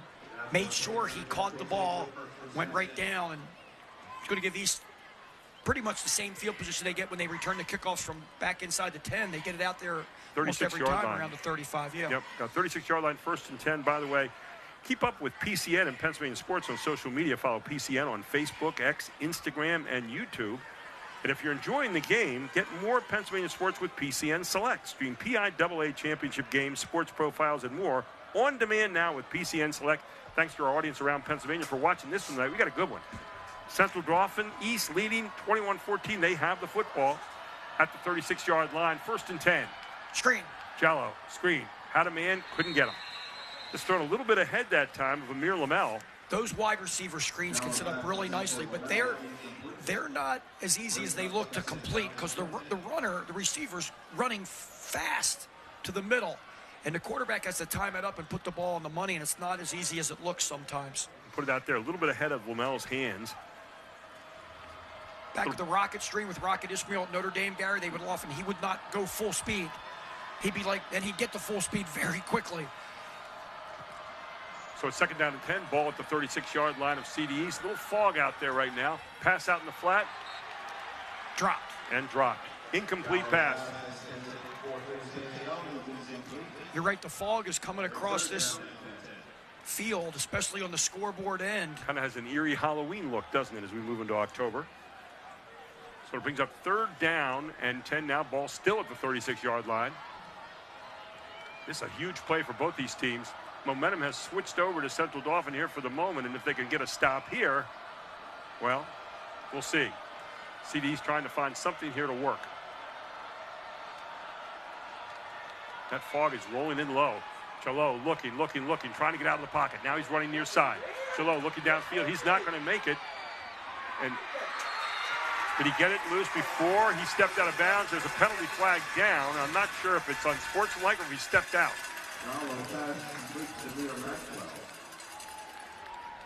Was it a flag? I was wondering if he stepped out of bounds as he threw it. And they're going to say no. It's against Central Dauphin. And another huge play here. Jallo just took his time and used every piece of that field going laterally and threw a nice pass. Tough kid, he gets up.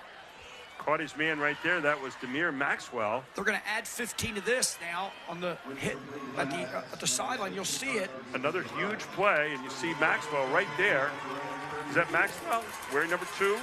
Take a look. It's the next guy that comes in, delivers the hit after the ball's in the air. There's no need for that. You got to know when to hold up, especially against a quarterback. You see it at all levels. It's tough to do, but you cannot hit that quarterback in that situation. Nope. Another huge play that Central Dauphin's going to look back on tonight and say, wow.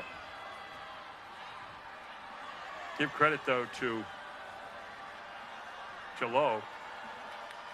We're doing a great job of eluding the tackle. Now he hands off to Parsons. Parsons trying to get off that left side. He has had nowhere to go tonight. 315 yards rushing and 4 touchdowns last week, and tonight he's not made it to 20 yet. So give credit to the Central Dauphin defense on that one.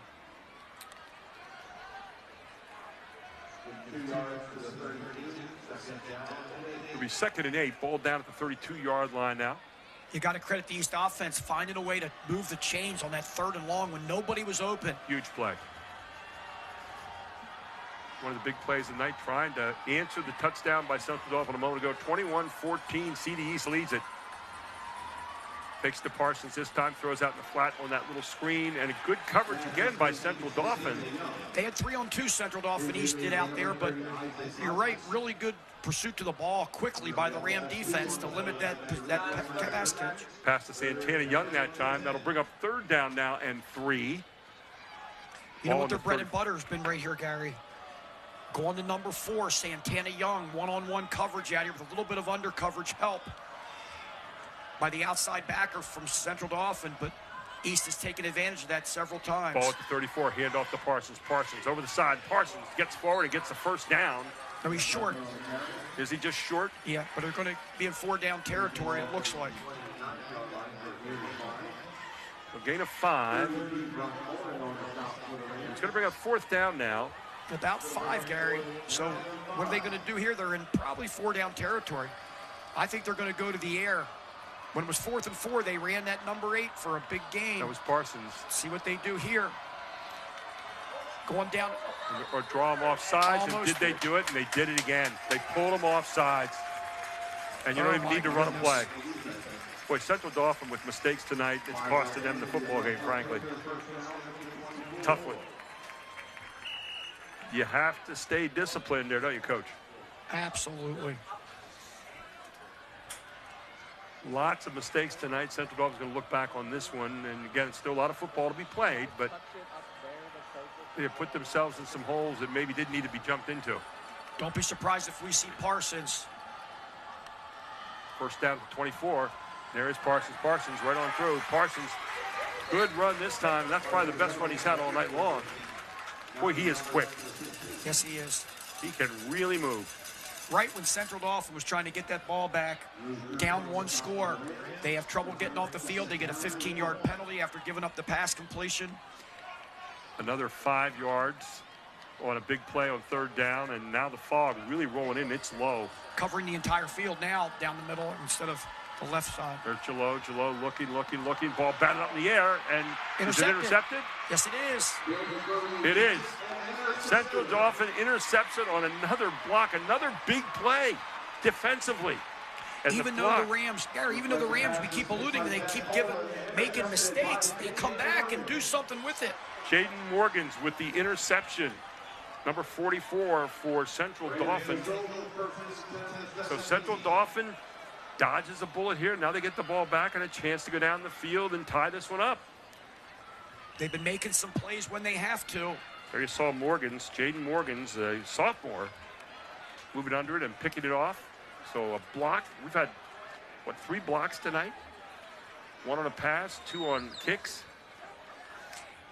East playing what looks to be man coverage. Now they're backing out a little bit, but here comes number 1 off the edge. Ball at the 17-yard line. Kirkpatrick brought down in his own backfield. Good defensive play there by CD East.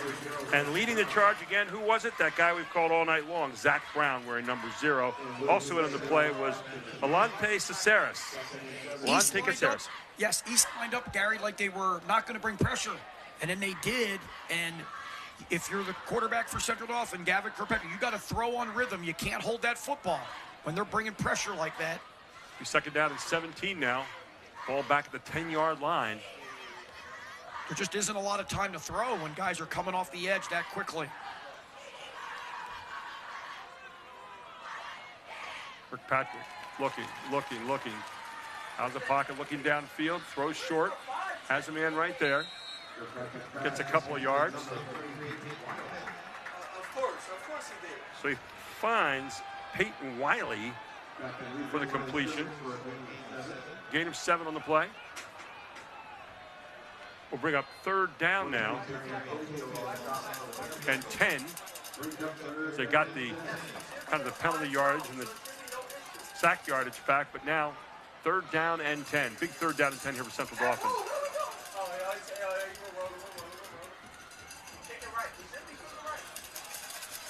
9 seconds left on the play clock. Kirkpatrick calls it out. Kirkpatrick fakes. Kirkpatrick out of the hole. Kirkpatrick with it, keep it in himself. Kirkpatrick trying to get down and get the first down. Short. Potentially, it's close. Very close. And Caceres in on the tackle. We're going to call timeout, and he got the first down. So Kirkpatrick does it again, scrambling out for another big first down here for Central Dauphin.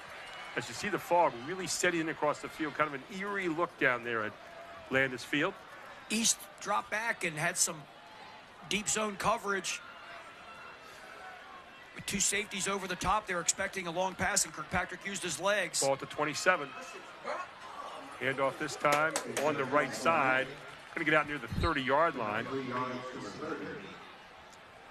And on the carry was number 20, John Harris III. 2:40 to go here in the 3rd quarter. We have a flag. It looks like it's going to go against the defense.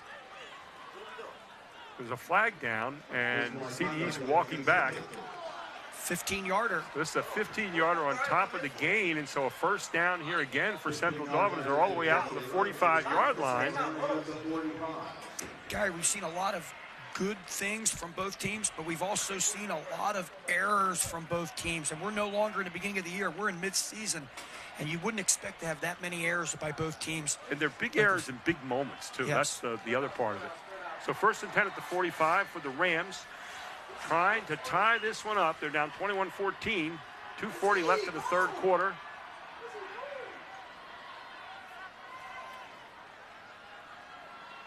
Kirkpatrick from the jet sweep. Gets it to his man, crossing over the 50 into CDS territory. Still alive, going down the sideline. Down to the 30 and out of bounds inside the 30-yard line. What a run. John Harris III. Heck of a run. Best run all day. About a 25-yard gain. So John Harris III would have made John Harris the first very proud, right? Well, I had him in class already last year, and I emphasized to him, you tell your wife someday that first boy that comes, that's going to be John Harris IV. We're going to call him 4 Harris. There you go. You know something about that, right? How about it? Kirkpatrick has the ball now, and his Rams are marching ball all the way down to the 31-yard line, and Central Dauphin 31 yards away from tying this up. Harris in motion. Hand off to Harris. Harris through the middle again, and Harris inside the 30. And again, look at the second effort again. Second effort again down to the 24. Harris doesn't want to go down right now. This reminds me a lot of the Cedar Cliff game a month ago right here on this field when CD East ended up winning by 1 point on a missed extra point with a minute to go by the Colts after Colts scored that touchdown that looked like it was going to put the game in overtime. Second down and 3 yards to go. Ball at the 24-yard line of Central Dauphin East. Central Dauphin on the march. Both teams battling. You'd like to love this competition. We said it was going to be a rivalry of the game tonight. There again, it's Harris. Harris running hard. Harris dives to the 20. And he's close to first down yards. Looks like he might be just short.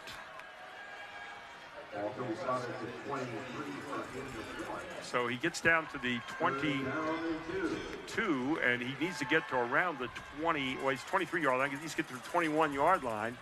So it'll be 3rd down and 2, and Harris, now Hodgson back there with him. Kurtz at the bottom of your screen here, the wide receiver. This is 2 downs. You figure to get this. To Lebo. And there's Lebo. Lebo should have turned inside. He turned outside instead and got fouled up. It looked like he had the first down and he turned inside, but he turned outside. Oh, and he just pushed Lebo, just pushed somebody and got a 15-yard penalty. Another huge play. These teams, both teams have to have some composure here. Man, discipline and composure, and Lebo just cost his team 15 yards in this drive. There's absolutely no need for that. No. My goodness. That's going to bring up a 4th and 16 or 17. Well, it was 3. They had 2 to go. And so now it's going to be 17 yards to go on 4th down and 17. And what we're going to see now is most likely, they're not bringing that punt team out because of the block, I would imagine. You would think you're going to get a quick kick out of shotgun here from the quarterback. Yeah, you still have plenty of time to go. Just not what you needed to see right there. And he got up and just pushed him away. You don't do that. Yep, here it is. Yeah, and this one not very far. Well, it might be far enough, though. It's all the way down inside the 10, maybe right at the 10. How's that? Right about the 10-yard line. So, boy, a big opportunity squandered there by Central Dauphin. Another huge mistake. You got the ball 3rd and 2. Lebo bounced outside. He was the one that threw he's a starting linebacker. He's the one that made that great pass at the beginning of the game. But looked like he had room inside to get the first down. Most likely got in the first. He trusted. He thought he was going to be able to beat the edge to the corner, and Central Dauphin East did a great job defending the edge there and making the tackle on Lebo. But no matter what the opponent does, you can't lose your composure and say something back, push somebody back, anything like that. And unfortunately, a night where we thought we'd see some big plays have been big negative plays for both teams so far. Here's your handoff. Look at the second effort by Parsons. Good spin there. Parsons getting the ball out. A tough 2 yards. Maybe only a yard, but it was a tough yard. Gary, Parsons on one side, Harris on the other. They're both running very hard here in what's going to be late in the 3rd quarter, and we may not even get another snap here. No. They can let it run out if they want to. Clock down to 15. Looks like they are going to snap it. And they're just going to decide to end the quarter and let it go. Still 15 seconds on the play clock. So down to 8, 7, 6. And we're about to head to the 4th quarter here. 21-14. 21-14. CD East leads it as we head to the 4th quarter. What a game we have here tonight. Big plays of all kinds on ABC 27.4.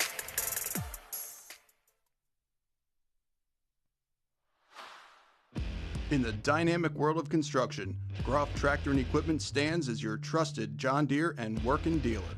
With our extensive range of construction sales and rentals, we provide the equipment you need to tackle any project. But our commitment doesn't stop there. Our comprehensive parts and service departments are there to make sure your equipment is operating at its best, minimizing downtime and maximizing productivity. Our dedicated technicians ensure your equipment operates at peak performance. Our technician internship opportunities provide a pathway to a successful career. Learn from skilled professionals and grow with us. Trust, reliability, and exceptional service. That's Groff Tractor and Equipment. Stop by, give us a call, or visit our website today for more information. Groff Tractor and Equipment, your #1 source for everything under construction. We're ready to head to the 4th quarter here, and to say it has been a game of giant momentum swings tonight might be the understatement of the year for Chapman. You're not kidding. Central Dauphin East right now is, in my opinion, for this fourth quarter, is going to do what they do best, and that's run. Yep. At that running game, but also when the opportunity presents itself, hit those receivers on some slants, hitches, and let the receivers run with the ball after the catch. PCN and High School Sports Live, we're partnering to bring you Pennsylvania high school football games all season long. Watch on cable or stream live with PCN Select. Visit PCNTV.com for the full schedule. So we enter the fourth quarter. Ball on the 12-yard line. And quickly with a run, but nice coverage there by Central Dauphin. If you're Central Dauphin, Sean Rossler's defense has to get off the field on third down. Get it to third, and they get it to third and long. You got to get off the field, get a stop, contain the quarterback, and get this ball back. Number 10, Ethan Flowers, with a nice tackle there to start it out. So second down now. Make it third down and 10. Third down and 10, ball out near the 12-yard line. Like I said, it's another third and long, Gary. You got to get off the field. They're bringing pressure this time. Lots of pressure, pass out downfield, and just right in the hands. That had 6 all over it, as he had his man wide open again, and the ball went right off the hands of Amir Lamel. I don't know what this fog is doing to the receivers. They're down low in the fog. Yep. I'm not sure if it's tough to pick the ball up. Well, you can't throw a better pass than this. You can't have a better route run than this. And this Jallo's a heck of a quarterback. He runs the show for the East offense. Look at that. He just laid it right out there for him. Yeah. But what a great angle for our Invica crew on the camera. And now a chance for great field position here again for Central Dauphin, as they're going to have to kick it from their own goal line. They're almost definitely going to get the ball in the east half of the field. Guy missing for Central Dauphin, running out late. That's Lebo, it looks like. Here they come, and they're bringing everybody this time. Oh, look at this. He called a fair catch, and he ran with it. Another I don't know what mistake. they're thinking. Oh, my goodness. I would love to see this replay to see how much of a fair catch it was, the signal, because I was looking at the blocking. I thought the ball may have been blocked. It's tough to tell with that fog. So he signaled a fair catch, and then he ran with it. Yeah, you can't do that. Again, the mistakes tonight have just been mammoth. And that's only, I think, a 5-yard. It's a 5-yard penalty, but still, let's see this replay here. This will tell us. So, again, you call for fair catch, and then you run it. 27 yards. So a 27-yard punt, the 5-yard penalty. Doesn't hurt you that much. No. I didn't see. Did you notice that he signaled for a fair catch? I didn't see it. Okay. He obviously did. Yeah. I don't know how if it looked like he meant to or not. First and 10 at the 43-yard line of CD East. Here comes John Harris in motion. We'll give him the ball. They like this play, and then they turn him right into the line. There he goes. And, boy, that has worked well for them. That's been their best running play all night long, yes, putting him that jet sweep type motion, then turning down into the line. Yeah, they have both for years. Coach McNamee can run it wide, and they have a play design that they move up in it. So far, Central Dauphin East hasn't found an answer for this. And you couldn't really see him wave it back there.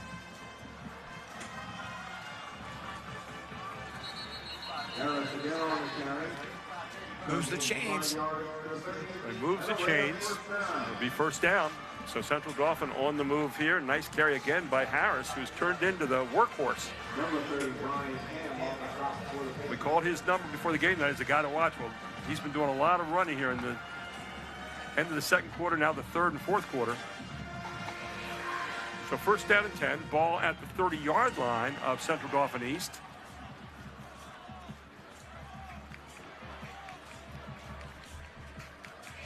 They put him in motion again. Lebo's going to throw it. This time they're going to throw it back to the quarterback. It could be picked.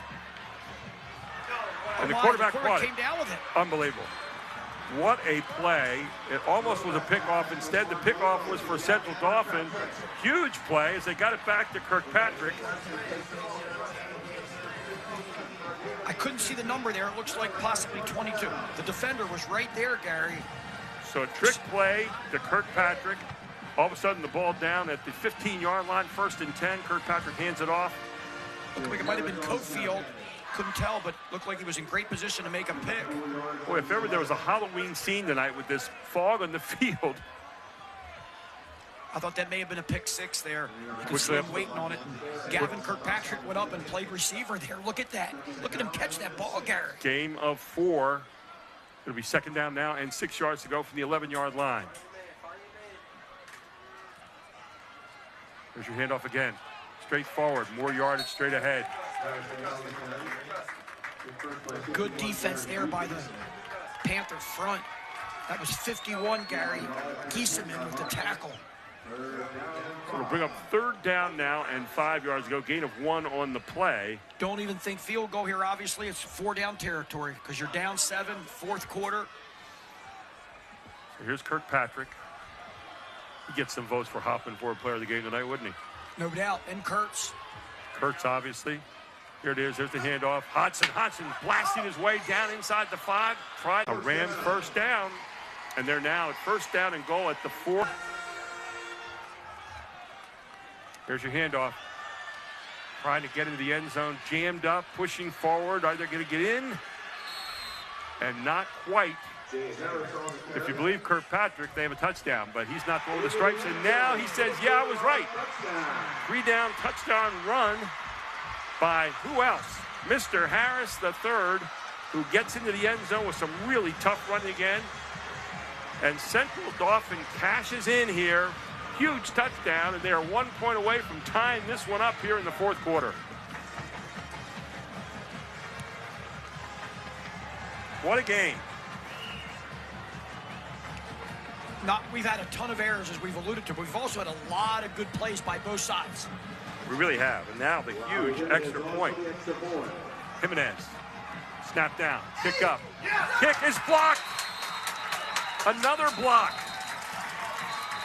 Boy, the blocks have been huge here tonight. We've had a pass block, 3 kicks blocked. Great effort by the Panthers on that block. And let's see who got his hand on. There's a touchdown. So he's in with that. They push in the end zone. And let's see on that extra point who got the block. We'll see that when we come back. All here on High School Sports. Here it is. Coming up right here now. See if it's Cofield off the edge. Brown did it last time. And it looked like number 51 might, no? Was it 16 or 51? We'll try to sort it all out when we get back. 21-20, CD East holding on to a slim 1-point lead with 8:11 to go in the fourth quarter. This is High School Sports Live TV on ABC 27.4. All across Pennsylvania, families are living their lives in their own homes. Not long ago, none of these families believed it possible. And then they discovered there was someone who could help. What was once only a dream is now a reality. Welcome home.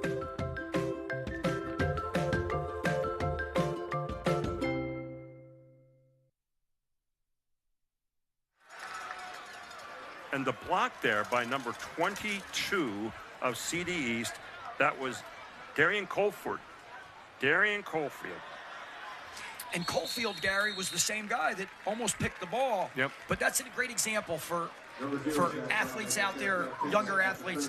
You make a play that you should have made, that you think you should have had, and you don't do it. You don't quit. No. You keep battling. That's what it's all about. Look at the effort there. They're showing it again. Well, Central Dauphin's been battling all night long. Here you see Caulfield coming across and making the block. What a great play by him. So here we are now.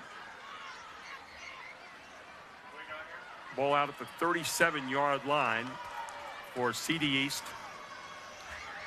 Since a field goal will beat you, East can't just sit around here with 8 minutes and play too conservative. They got to run their offense. Trips out on the far side there. One man in the backfield.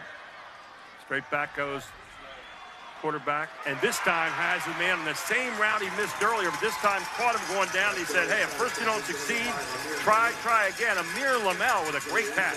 That's 2 great catches. One was a touchdown. He had 2 drops.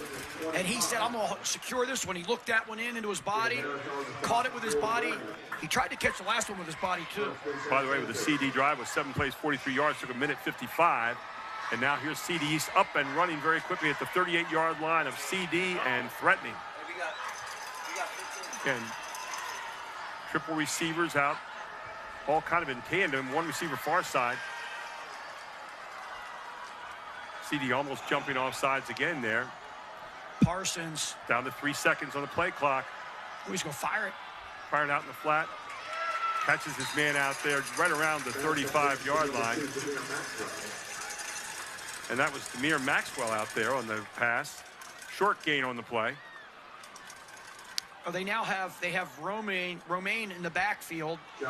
They have Parsons out here who can really scoot. Don't be surprised if they fire it out here to Parsons at some point. Not this play.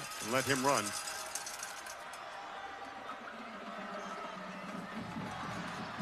Long count here.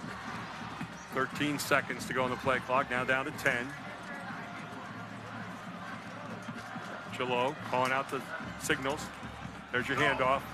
There's Parson. Parson is good. No, it's not Parson this time. It's actually going to be Maxwell. Maxwell gets jammed up after a short gain. Good tackle there by Hodgkin. Isaac Hodgkin. So it brings up 3rd down now. And let's call it 3.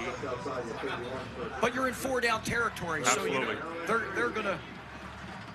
Ball's at the 31-yard line.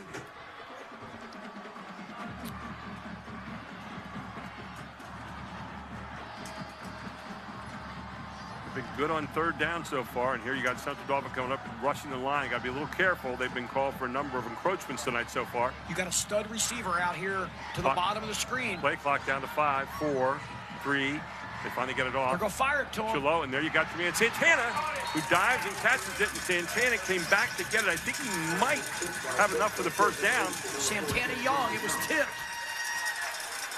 And yes, it does. He has it. Santana Young turns in another great play with his hands. Coming back to get it. He had to dive to get the 1st down, and he did, but came backwards to do it. So 1st down and 10 now. Ball down around the 27-yard line. Jaden Johnson playing off Young with not much undercover help from Robinson. Number 4, Robinson Bell. Penalty flag down on the far side. I think this is going to be a false start. It's going to bring it back 5 yards now. So it'll be 1st down and 15 as well. Come back to the 32. 1st and 15. 5:23 to go in this one. A 1-point lead for Central Dauphin East. You're watching it all here on High School Sports Live TV, ABC 27.4. And thanks for our audience around the state on PCN. If you're watching this week, the Pennsylvania Cable Network. Chilo, handoff. Straight ahead.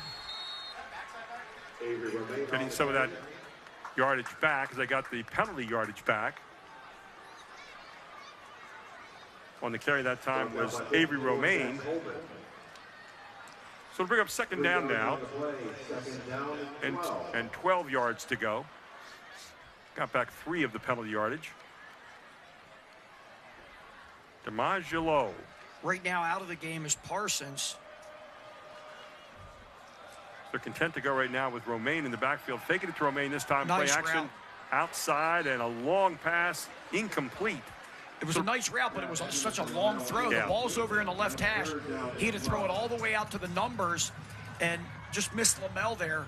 It's a tough pass to complete, but he was open. You wonder if that fog is doing anything with the vision out there, especially in a longer pass. But that was off the mark a little bit. Yes, it was. And it's not easy for a quarterback.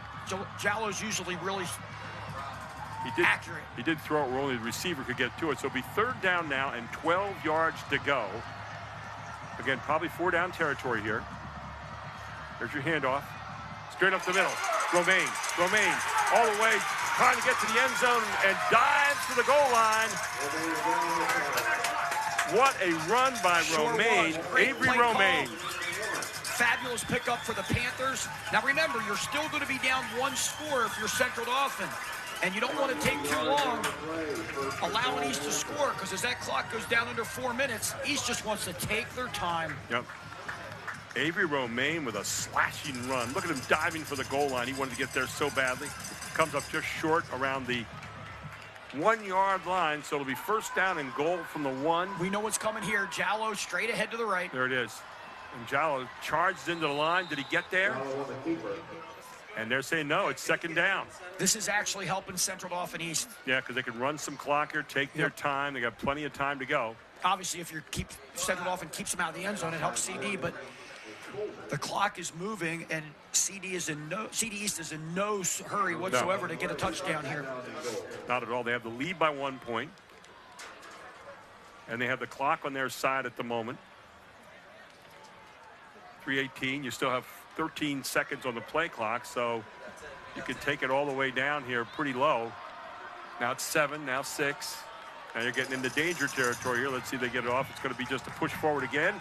This time it's going to be the dive for the end zone. And it's a touchdown for CD East. They didn't signal it yet. Or is it? No, they're No, he did not get in. So Jalot did not get in. Thought that he got in for the TD. Brings up 3rd down and goal now, and they line up quickly. There's the push. And I'm not sure he made it yet. If you're Central Dauphin, you got to call a timeout. You got to get a timeout if you're CD. And it's because this 4th clock is down. still going under 2 minutes, and you're losing by a point. What a stand here. Central Dauphin should definitely call a timeout here. 2:20, now 2:18, because ticking East down. is just going to let it go. And now if you're Central Dauphin East, 4th and 1, you got 21 seconds left of the play clock. You tick it all the way down here a little bit. They're going to let the clock run down and just use their own timeout. East is, but it's now well under 2 minutes. It's going to be around 1:48. Right. We saw some clock management at the end of the first half. Now we're down to 0, and a timeout called, and it's called by CD East to come up with a play on 4th down and goal, and the whole game on the line here. So it's down to 1:47 to go. We'll take a quick break. We'll come right back. This is High School Sports Live TV on ABC 27.4. Hi, this is Jonathan Balbo then and now. Yep, I'm still alive with my son John celebrating 50 years of serving York County. Timbalbo is proud to remain locally family-owned and operated, with deep roots in our community. Celebrate 50 years with special promotions, giveaways, and savings. Thanks to all our employees and our customers. How you doing there, Dad? Ready for another 50 years. See you at Jack Jimbabo Family of Dealerships. Number 12. Well, here we are. 4th down and goal from the 1. You've got 1:47 to go in this one. You got a 1-point lead for Central Dauphin East. Other than that, nothing's going on. So what do you call here? You've just tried 3 times in the line. Central Dauphin's repulsed you. So do you just say, get it, lean on our offensive line and get in? Because Central Dauphin's run the 3 defensive lines towards you so far. You're obviously going to run the football. You're that close. I wouldn't be surprised if they take something off tackle instead of going over the guard area, off the tackle area. Well, it's going to be the quarterback. Yep, he's going to keep it in. Here he comes, and he dives. Did he get in? He didn't get in. I think he came up short. No call by the official yet. Central Dauphin has stopped them at the 1-yard line. 4 plays from the 1. That's a huge positive for Central Dauphin. However, they got to drive to field goal range, and they have 1:41 to do so. They do have 3 timeouts. 99 yards they're going to have to go. And again, you got 2 Central Dauphin players, linemen who are hurt on the field here, checking their injuries. And you talk about that field goal. So far, they've had a field goal block tonight, an extra point block tonight. So, but you know, you want to get a chance. Those guys are okay. And if you're Central Dauphin, you got to think about throwing the ball here. You can't just, you don't have a lot of time. 1:41 to go here. Central Dauphin with the football. What an ending. Heck of a goal line stand by the Rams. 4 plays from the 1. Here's Kirkpatrick looking. He's got to get out in the end zone. He does. Kirkpatrick finds his man. And he's going to get out here to a 1st down and out of bounds. So a nice pass out there. He caught number 44. That was Morgan's, Jaden Morgan's. Nice ad-lib there by the quarterback, Kirkpatrick, and then also Morgan's to get out of bounds, which is huge. You still have 3 TOs left. Now you got a little room to operate without having the goalpost as your shadow. And remember, you only need a field goal. Although you said, Gary, they've had trouble getting the ball off. Blocked extra point, blocked field goal so far tonight. One of them run back for a touchdown. Some of that fog has lifted now. Yeah, it has. It's a little clear down there. Ball out the 16-yard line. Little room to move. Kirkpatrick.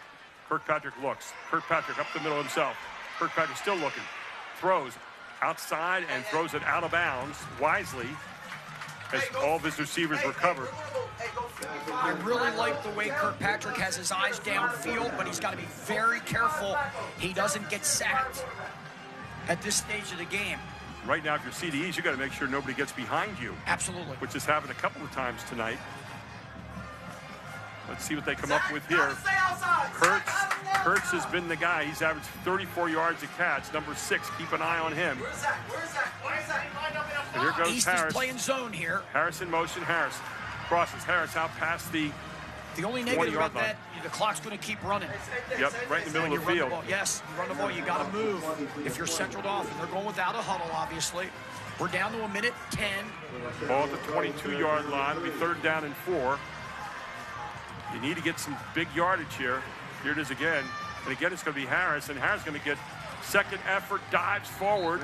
Got the first down, but that clock's going to start up again. If you're Central Dauphin, you cannot play around, Gary. No, you got to be throwing and picking up 14, 15 yards a clip right now. Yeah. So the clock ticking, 52 seconds, 51. I like what they did. They called a timeout here, Central Dauphin. Used their first to regroup.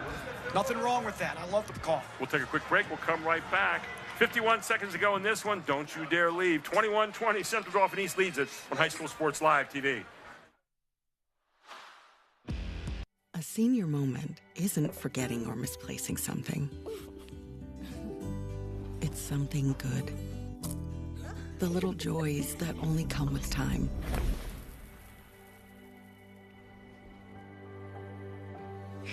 With Capital Blue Cross Medicare, you'll have the peace of mind to savor more senior moments. More coverage, more benefits, less hassle. Capital Blue Cross Medicare. And here's your situation. Ball's at the 28-yard line. We've got 51 seconds to go in the game. Gary, you brought up a great point before we went to the commercial. You can't get little teeny chunks. Yeah. You don't have enough time. Because this is a high school game, your field goal kicker, you probably got to get to at least the 25, if not a little closer. Right. So you have to go but you gotta, 40, you got to go 50 yards still. Yeah, your plays you're drawing up here right now are not going to be running plays. They got to be passing plays with chunks of yardage. Yes, to get out of bounds or to get at least 10 yards. Kurtz is the guy that's caught the big ones all night long. Let's see. Here's Kirkpatrick looking. You're going to have holding back there. Kirkpatrick's still looking. You got to get rid of it.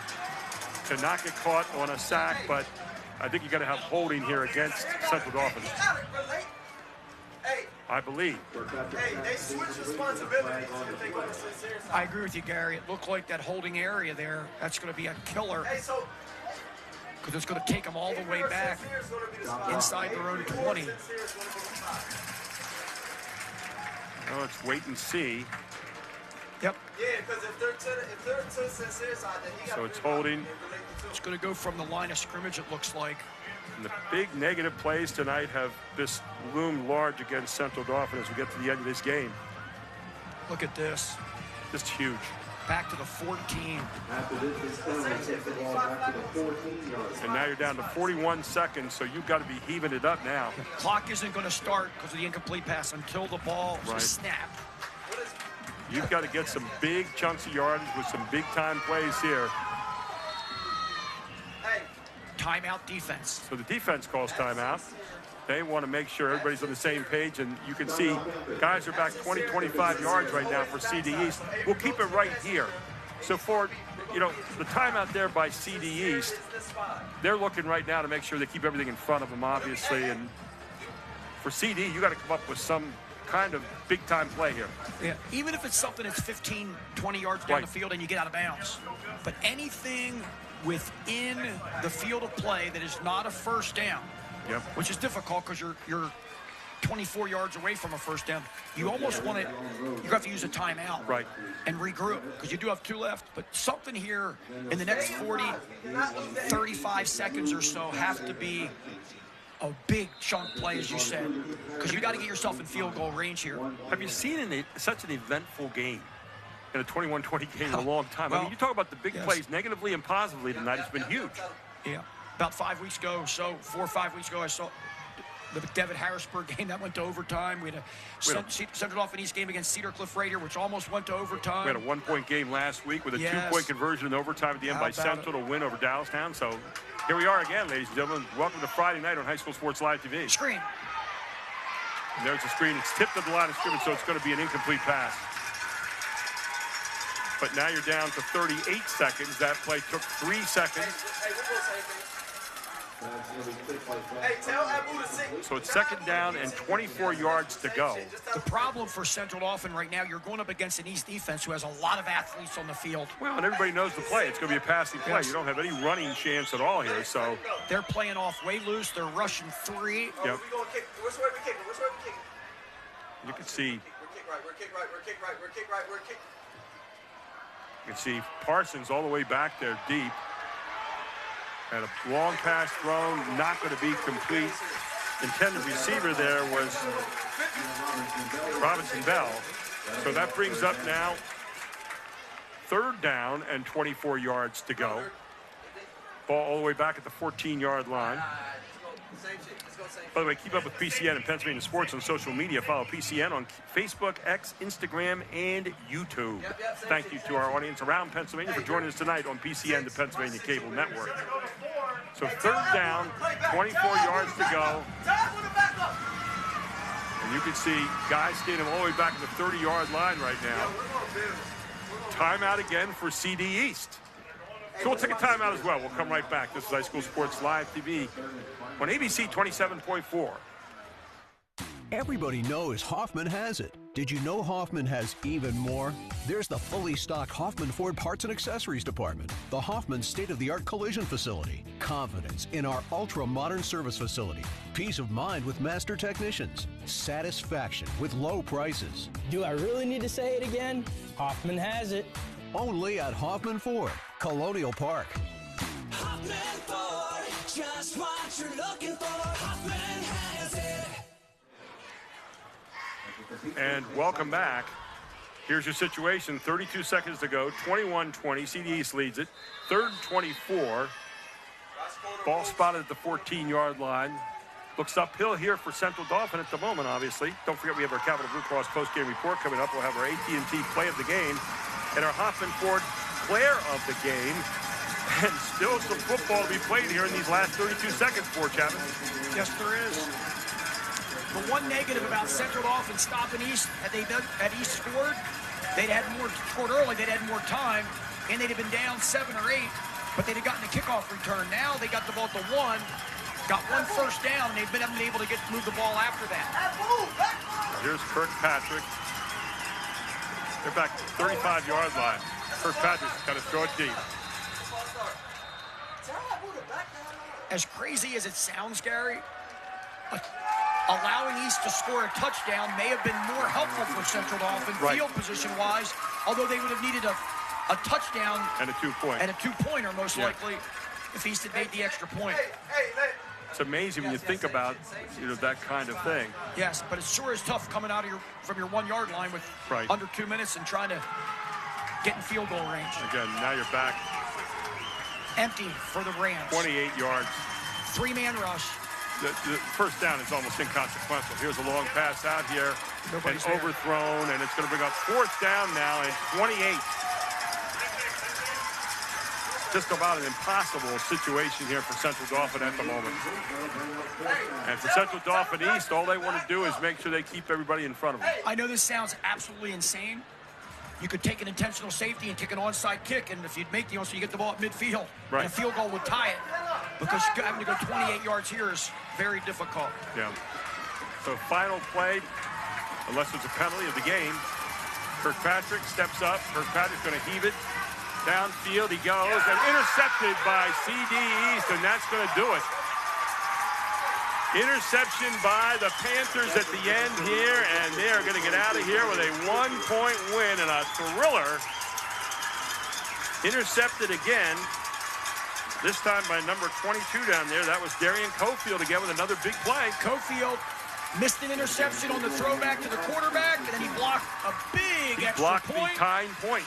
At the same end zone, by the way, that Cedar Cliff missed an extra point several weeks ago to try to tie East and force overtime. Unbelievable. And you'll see Cofield step up here again, and another huge play is Kirkpatrick desperation throw, and Cofield saw it the whole way, picked it off, and what a night he's had.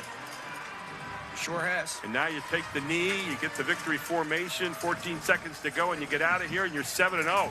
Welcome to 2024. The last decade, you're taking a knee from shotgun, Gary. There you go, Not from under center. And nobody behind you. Nobody behind you. See the New York Giants and the Eagles a few years ago, right? There you go. CD East is going to win it. They go to 7-0, a 21-20 win in a rivalry battle that, I'll tell you what, all the ups and downs tonight, and it made it a really enjoyable football game as CD East will get out of here 21-20 in this rivalry, 7-0. Central Dauphin goes to 2-5. Central Dauphin next goes to Bishop McDevitt. Doesn't get any easier from them next Friday, and then next Friday here at Landis Field, it'll be CD East against State College. Another tough game for them as well. We'll take a break. We'll come right back with our Capital Blue Cross post-game report, our AT&T play of the game, and our Hoffman Ford player of the game, all right after this. This is High School Sports Live TV on ABC 27.4.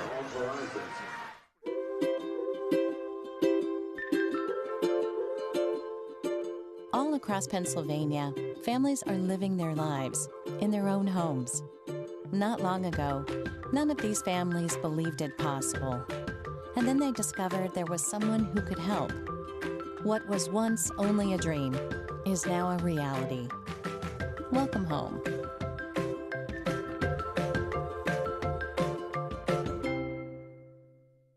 Everybody knows Hoffman has it. Did you know Hoffman has even more? There's the fully stocked Hoffman Ford Parts and Accessories Department, the Hoffman state-of-the-art collision facility, confidence in our ultra-modern service facility, peace of mind with master technicians, satisfaction with low prices. Do I really need to say it again? Hoffman has it. Only at Hoffman Ford, Colonial Park. Hoffman Ford, just what you're looking for. Hoffman has it. A senior moment isn't forgetting or misplacing something. It's something good. The little joys that only come with time.